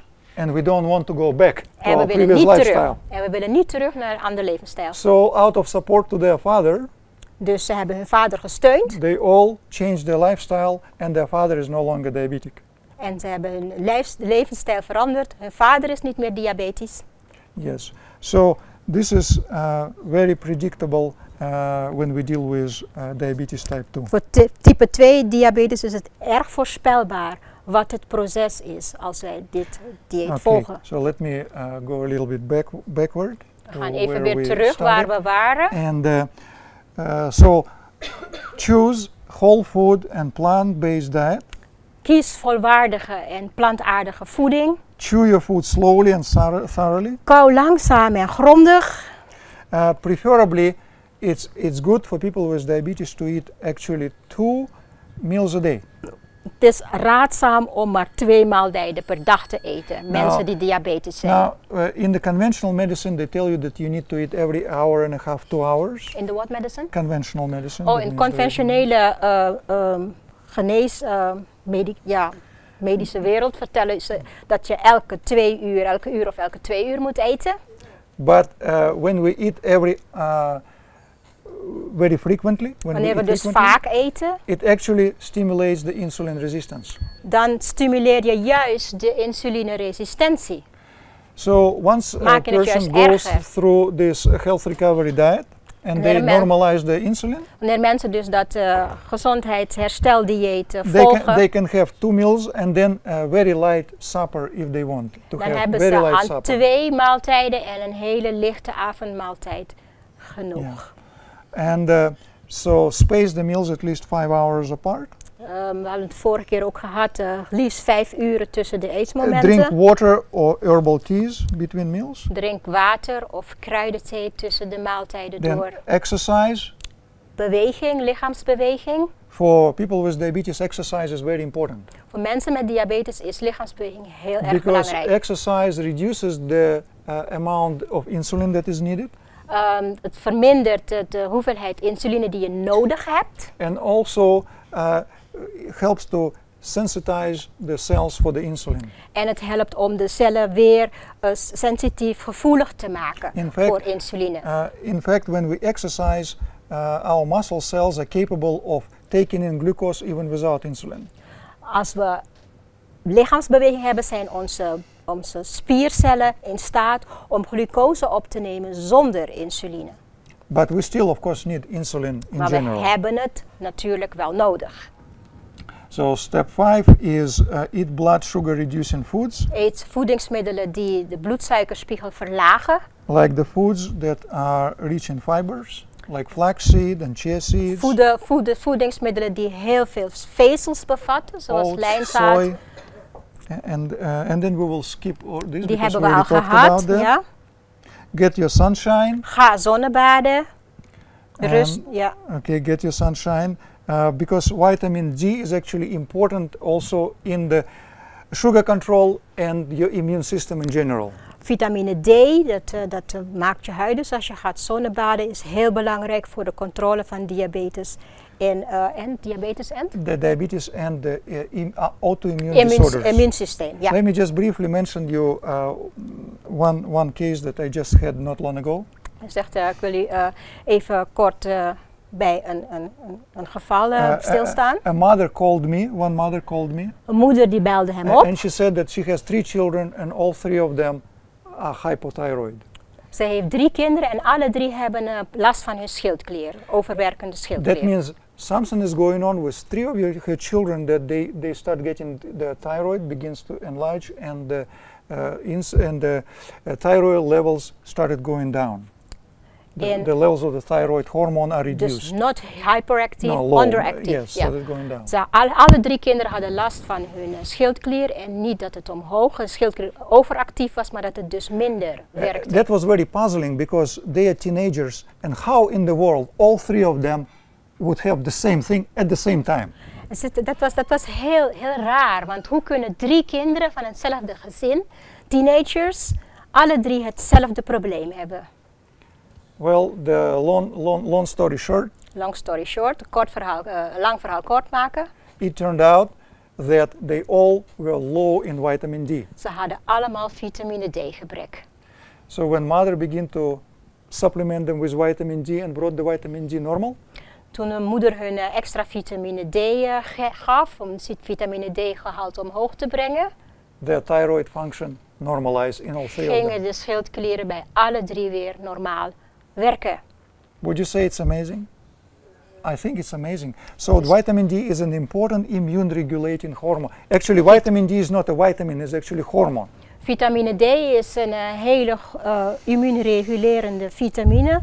Het is eigenlijk geen vitamine, het is een hormoon. So get your rest. Make sure you get your rest. Heb voldoende rust. Zorg dat je voldoende rust hebt. There are many of the herbs that can also help you, give you this extra kick in reducing of the blood sugar. Er zijn heel veel kruiden die u ook kunnen helpen om suikergehalte te verlagen. The one that we especially emphasize is this chromium picolinate. We give 200 micrograms a day to people and it really affects the blood sugar, helps to take it under control. Is dat, geloof ik, suppletie, die helpt om In zijn instituut geven ze dat heel vaak. Om You would also need to get your te own verlagen. personal glucometer. Je moet als je if you have You diabetes have of to, right, in you have general, to, right. If you have diabetes, you need Okay. to learn how to measure your own als sugar je, level als je in the blood. diabetes hebt, moet je een apparaatje hebben om je eigen Do they sell bloedsuikergehalte te here meten. glucometers? Do they sell these small devices that help to check the glucose here? Ja, die Do they do verkopen that? ze hier. You can In- get in them on Am- prescription also. Oh, prescription? Yeah. Okay. In America, they give it for free. You can get it for free. Here also too. For free, Yeah. because they expect you to buy the strips. You know, that's where they make money. They make money on the strips. Oh, oké. Maar here's on Very good. prescription. Ja. Very good, because it's very easy to monitor your own sugar Dan levels. kun je je eigen je bloedsuikergehalte kun je dat echt You can do onder controle hydrotherapy. houden. You can put fermentations on your pancreas. Je kunt hydrotherapie doen, je kunt compressen zetten op je pancreas, je alvleesklier. As Amy showed yesterday, 3 minutes hot, 30 seconds cold. Gisteren hebben ze het gedemonstreerd hier. And of course, avoid processed animal and fatty foods. En vermijd dierlijk en vet voedsel. And the last point is we would need to lose weight. En het laatste is Because afvallen. fat produces hormone that is called resistin, which opposes the insulin. Want vet produceert een hormoon die resistine heet en die bijdraagt aan insulineresistentie. Remember, leptin causes, that produced also by fats, stimulates high blood pressure, and resistin resists insulin and causes high sugar levels. Dus vetcellen maken verschillende soorten hormonen, resistine die bijdraagt aan insulineresistentie, leptine die bijdraagt aan een hoge bloeddruk. Yes. So Is olive oil also in the category fats that you have to avoid? olive oil is a monounsaturated fat. Olijfolie is een Unsaturated fat. onverzadigde vet, ja. Which is not the same as like saturated fats, Het is niet hetzelfde als verzadigde vetten. because the worst impact comes from the saturated fats. Omdat de verzadigde vetten eigenlijk het slechtst zijn. The good thing about olive oil that it has anti-inflammatory properties, Olijfolie heeft ook antioxiderende werking. but it still is made from triglycerides. Maar het wordt nog steeds, ja, het bestaat nog steeds uit triglyceriden. So they will ultimately, the large consumption of fats will also lead to the insulin resistance Dus als je of any fat. dat ook dus heel veel gebruikt, dan kan dat ook leiden tot In fact, you don't even need to consume insulineresistent. fat to increase the amount of fat in your cells. In feite heb je you don't even eigenlijk, need to consume fat. in feite heb je eigenlijk geen vetten nodig. Je hoeft geen vetten in te nemen. Consumption of glucose, sugar, or fructose, sugar, glucose, fructose Ja. will turn into triglycerides in your body. Als je glucose, fructose gebruikt, dan wordt het in je lichaam vanzelf omgezet tot triglyceriden en vetten dus. Yes, and so all this will.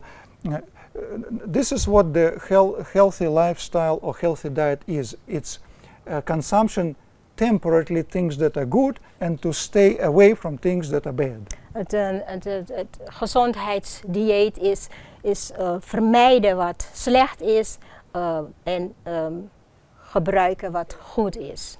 Okay, so like when it comes to nuts, you just consume a handful of fats, handful of nuts. Een handje noten is al voldoende. The fats should not exceed 10-15% of your diet in calories. Je moet niet eigenlijk meer vetten innemen dan 15% van je hoeveelheid And eten dat those je are eet. good fats. Those should be good fats. En het zullen goede vetten moeten zijn. I think there was a question. Monounsaturated and polyunsaturated fats. Dus onverzadigde vetzuren en polyonverzadigde vetzuren. Yeah, we have to be very careful when it comes to saturated fats. We moeten verzadigde vetten Because mijden. those are the worst kind of fats. Omdat Whether they come from plants or from Of animals. ze nou van planten afkomstig zijn of van dierlijk Okay. voedsel.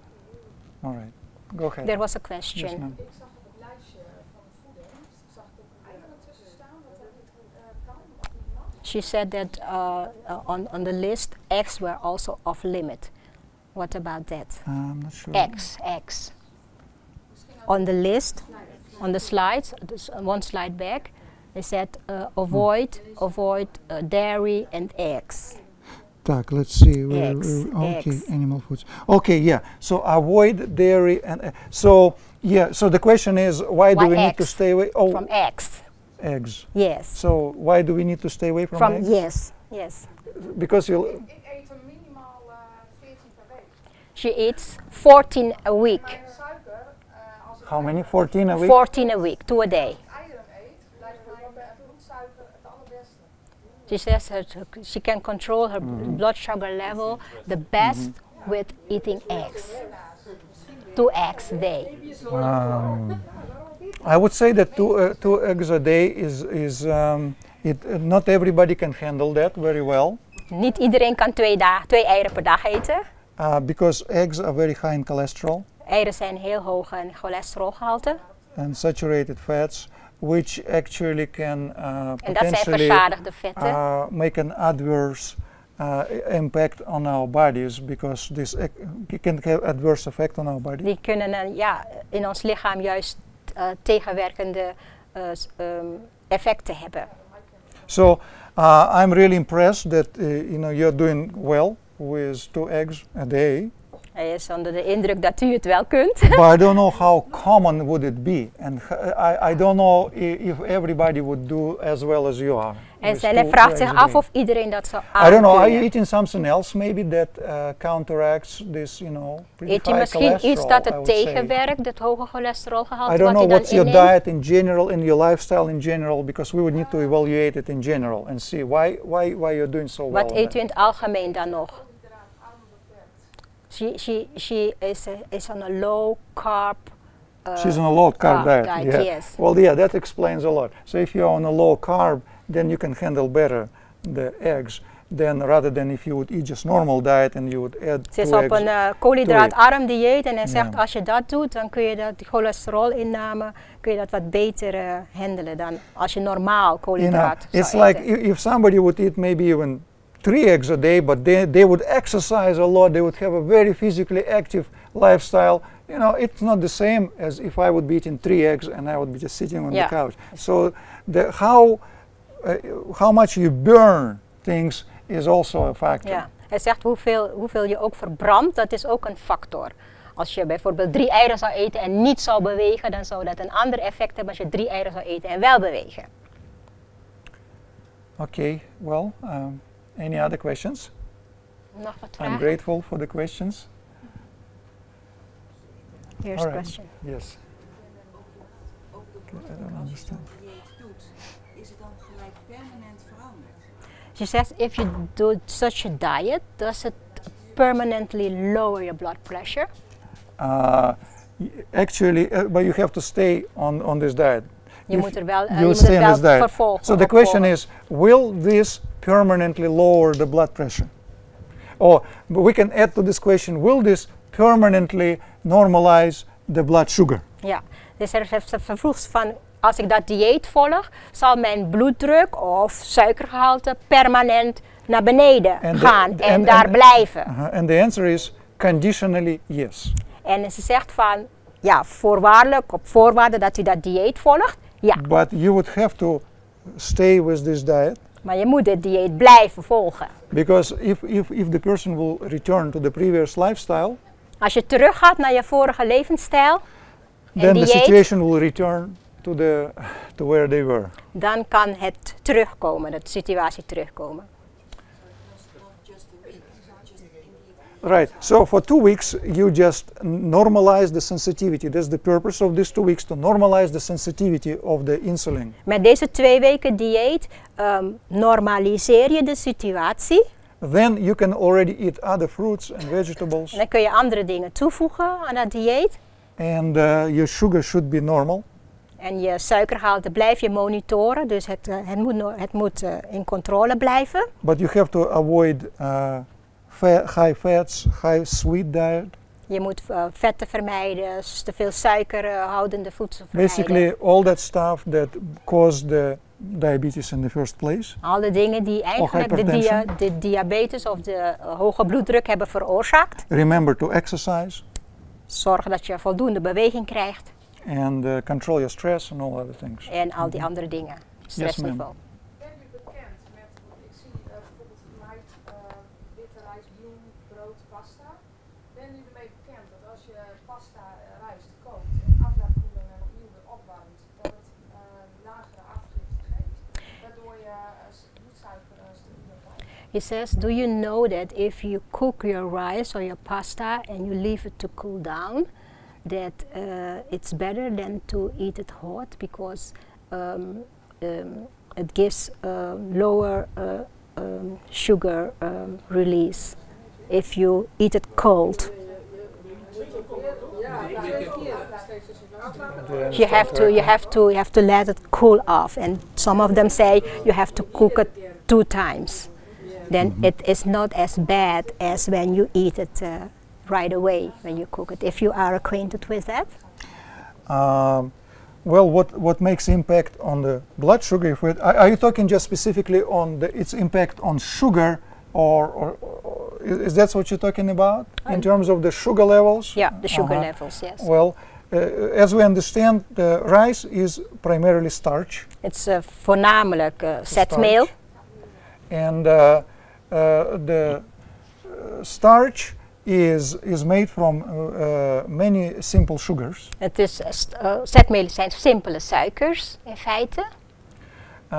Now, if it is polished rice, that what we eat here, polished rice. Als we het dus polymeriseren, want dat is wat we doen als we het koken. Polished, that means it doesn't have the skin on it. Wanneer wij het geraffineren, dus witte rijst. Ja. Yeah. So it virtually doesn't have any fiber there. Dan halen we eigenlijk alle vezels eraf. And so the longer we cook, hoe langer wij het koken, the better we break down those carbohydrates. Hoe beter wij die zetmelen afbreken, die koolhydraten afbreken. Into polysaccharides and disaccharides. Ja, we breken ze af in de poly- en disaccharides. And basically the phosphate will be absorbed and broken down, and the phosphate will raise actually the sugar. So the longer you cook, the phosphate will raise the sugar, the bottom line. En hij zegt dus eigenlijk het omgekeerde. Hoe langer je het kookt, the shorter you cook, the longer it will take to raise sugar, because not all starches will be broken down. Ja, ik zeg, hoe korter je het kookt, hoe minder de zetmeelmoleculen worden afgebroken. En hoe minder snel het dus je bloedsuiker zal verhogen. En hoe langer je het kookt, hoe sneller het je bloedsuikergehalte gaat verhogen.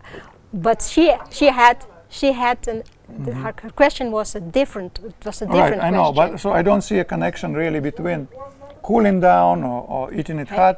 Hij zegt hij I ziet don't geen see that verband. connection there. I don't know. Maybe you know something I don't. But just looking from the. Go ahead, translate that. Hij zegt van hem, hij is daar niet mee bekend. En so talking. Ja. He had another question about sweeteners. Erythritol. Okay, erythritol. You know erythritol? All right, I know what erythritol is. Erythritol is called a sugar alcohol. It's a suikeralcohol. Which is not absorbed into the bloodstream. It's not absorbed, it just goes through your GI tract. Ja, het wordt niet geabsorbeerd in je bloed. Het gaat gewoon in je spijsverteringskanaal, gaat het gewoon er doorheen. And so erythritol is extracted from the plants. Het wordt uit planten gewonnen. So it gives this sweet taste, but it's not. Het proeft zoet. But it's not broken down. It's not digestible by your body. Het wordt door je lichaam niet opgenomen. And erythritol is not the only sugar alcohol. There are many others. Erythritol is niet de enige suiker. Xylitol is another one. Xylitol is een andere. And when what is the best? She asked what's the best. Yeah, erythritol is good. And xylitol, I think xylitol is cheaper, is another one. Xylitol is... and so, but you just have to be aware that you have to build up tolerance to them. Je moet er wel voor uitkijken dat je er dat Basically, je you cannot just put. eraan wendt. I wouldn't just put 2 tablespoons and drink it because I may develop diarrhea. Ja, als je te veel ineens gebruikt kun je So diarree you start krijgen. with a small amount and gradually you Je build moet het up the opbouwen, tolerance to ja. it. But yes, erythritol, xylitol, they're actually pretty good for people who try to handle their sugar and they still want to something sweet. Ja. It is definitely safer. Het is veiliger. Alternative. Het is een voor- veiliger alternatief Ja. als je toch zoet wil hebben en toch je glucosegehalte niet wil beïnvloeden. Right. Met stevia, want je hebt dus natuurlijke stevia. Stevinosides. You know stevinosides or stevia? Oh yes, stevia. So the question about stevia. What about stevia? Yeah. Yeah, stevia is actually the way I would recommend stevia is to actually, if you can, just get the green leaf powder. Hij zegt van ik zou aanbevelen om de groene poeder, dus van de bladeren zelf te gebruiken. Stevia had actually an interesting evolution on the American market. Het heeft een opmerkelijke evolutie ondergaan op de Amerikaanse markt. It was banned at a certain point Het was verboden op een because gegeven moment. the refined white stevia was suspected to cause cancer. Omdat ze dachten dat die geraffineerde witte poeder kankerverwekkend zou zijn. But then FDA said, well, it was inconclusive, and so it's conditionally safe. They call it conditionally safe. En de Voedsel- en Warenautoriteit van Amerika die zei van ja, maar het bewijs is zwak, dus we beschouwen het als veilig nu. But it has to do with that white purified powder. Maar dat ging dus om die witte gepurifieerde The poedervorm ervan. the unrefined green powder from the green leaf is actually, I think, the safest way to consume stevia in the long run. hij Of zegt course, in van- the short run, it's not going to cause a problem. Go ahead. Hij zegt van als je dus langdurig wil gebruiken, dan zou hij adviseren om toch die groene gemalen poeder te gebruiken en niet dat geraffineerde witte poeder. Ja. Ja. There's a question there. Is er een genetische factor voor hoge bloeddruk? You know, there is what's called familial hypercholesteremia. Er is ze noemen het familiaire hoge bloeddruk, als er meerdere mensen in de familie dus hoge bloeddruk hebben. For example, when people just have cholesterol high, doesn't matter what diet they follow. Like their cholesterol goes high, and that drives the blood pressure also high. Oh, cholesterol? Right, yes. Je zegt cholesterol, als je cholesterol omhoog gaat, dan zie je dat mensen vaak ook hun bloeddruk omhoog gaat. Yeah. So there is at least one connection that I know that directly genetics can affect the levels of the fats, and the levels of the fats will affect the level of your blood pressure. Dus indirect, als je So dus it's indirect, voorbestemd bent om een cholesterolprobleem te hebben, dan zie je dat mensen die een cholesterolprobleem hebben op den duur ook een bloeddrukprobleem krijgen. Yeah. And other people may be, for example, as I said, more prone to deterioration of the collagen in the blood vessels as they're aging, so they're faster. Their blood vessels will stiffen up faster. En mensen die bijvoorbeeld gepredestineerd zijn om hun collageen in hun bloedvaten dat die verminderd worden gedurende de jaren, die zullen dan ook eerder stijve aderen krijgen. Yeah. En dat kan genetisch bepaald zijn. So, yeah, that's as far as I know. But yeah, so that is possible. Yes, definitely. The But is genetically. it indirect? It's indirect. Now, in terms of direct effect, there could be some people more deficient in certain in the production, for example, nitric oxide in the blood vessels that causes the relaxation. Hij zegt, dat is indirect, hè, waar we het net over hadden. Kan ook direct zijn dat mensen bijvoorbeeld, er zijn bepaalde stoffen in de wanden van je aderen die Nitric oxide, die, NO. Die nitraatoxide produceren, die zorgen voor het flexibel houden van de aderen.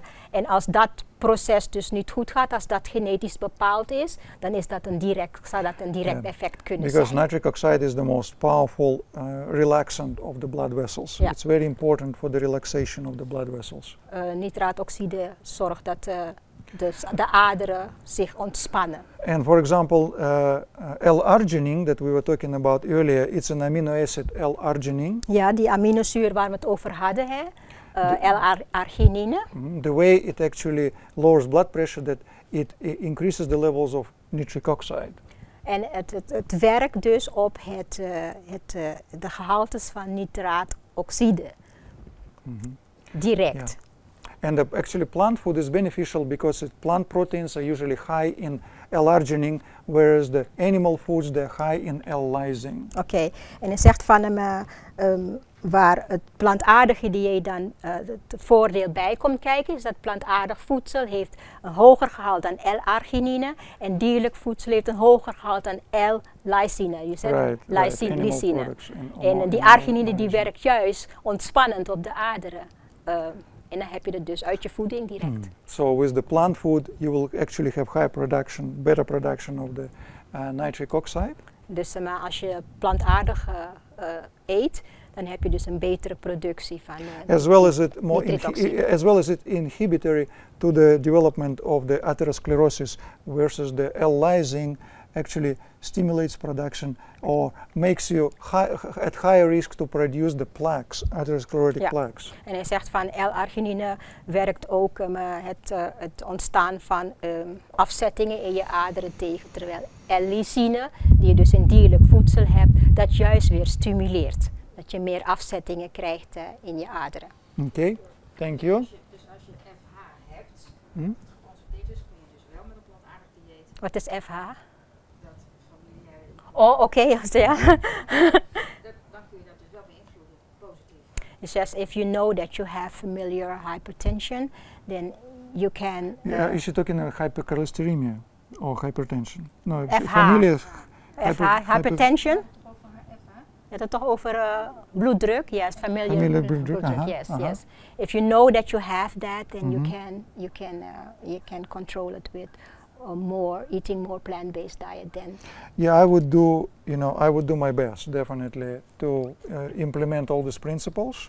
Hij zegt, ik zou mijn best doen in elk geval als ik dat zou hebben, als ik weet dat ik dat zou hebben, om deze principes te gaan toepassen. Yes, and hopefully it will help me, to keep it under control.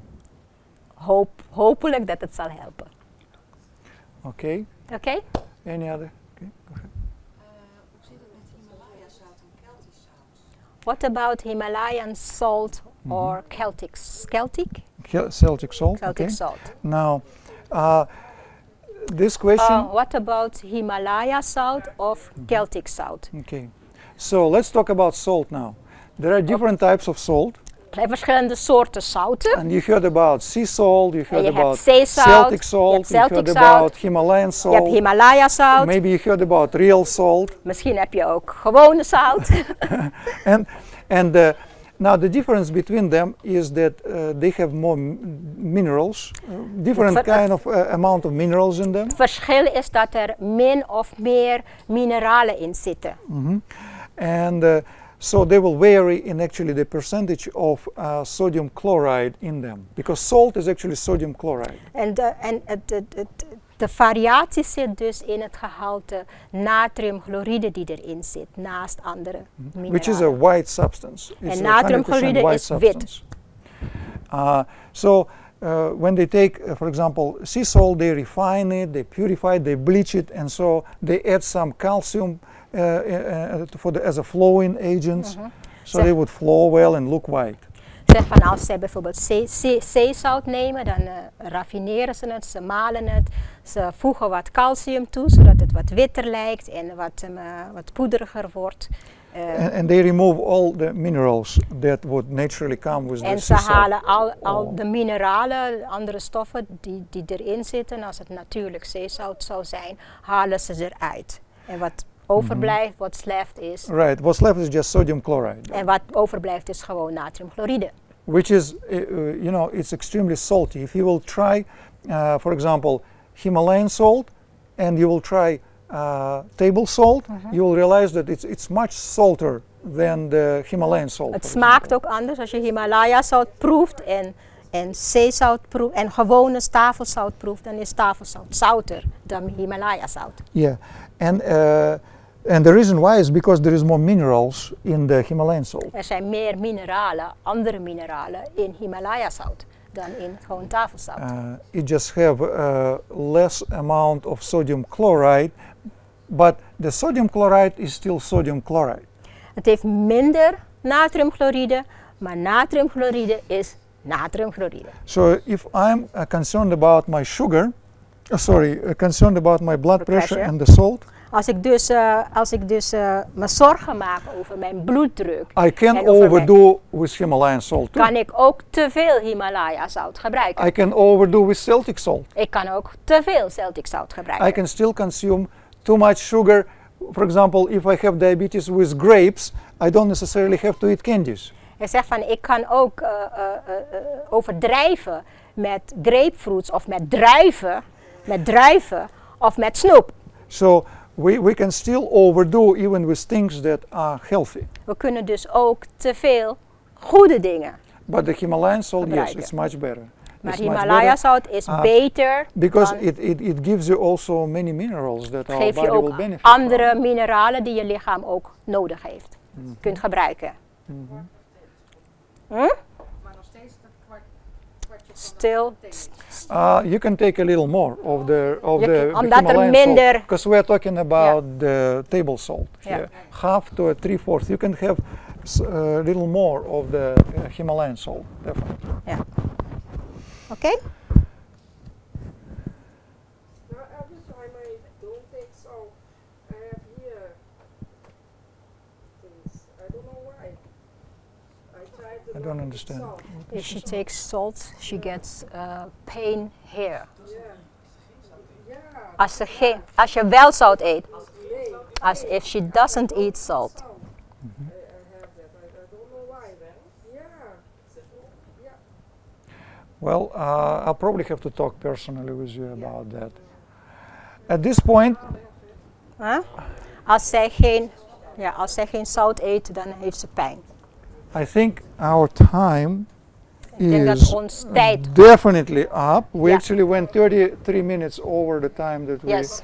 supposed to talk. So I agree. I agree, isn't it? Isn't it? Onze tijd is op. Let's finish with you with the word of prayer, if you don't mind. Our Heavenly Father, we're grateful for the information that you make available for us. Vader, wij danken u voor de informatie die u ons gegeven heeft vanavond. Because you want us to be healthy. Omdat u wil dat wij gezond zijn. You want us to live long. U wil dat wij lang leven. You want us to enjoy life. U wil dat wij genieten van het leven. Because when we are happy, Want dan zijn we then we blij. can make other people around us happier. Als wij blij zijn, kunnen we andere mensen om ons heen ook So blij I'm maken. praying for each one here Ik bid voor iedereen hier, for the health issues. voor hun gezondheidsproblemen. Help us to prevent them or to deal with them if we already have them. Help ons om ze te voorkomen en als we het al hebben, om ze onder controle te Please krijgen. bless each one of us in Jesus' name. We vragen u om iedereen hier te zegenen in de naam van Jezus. Amen. Amen.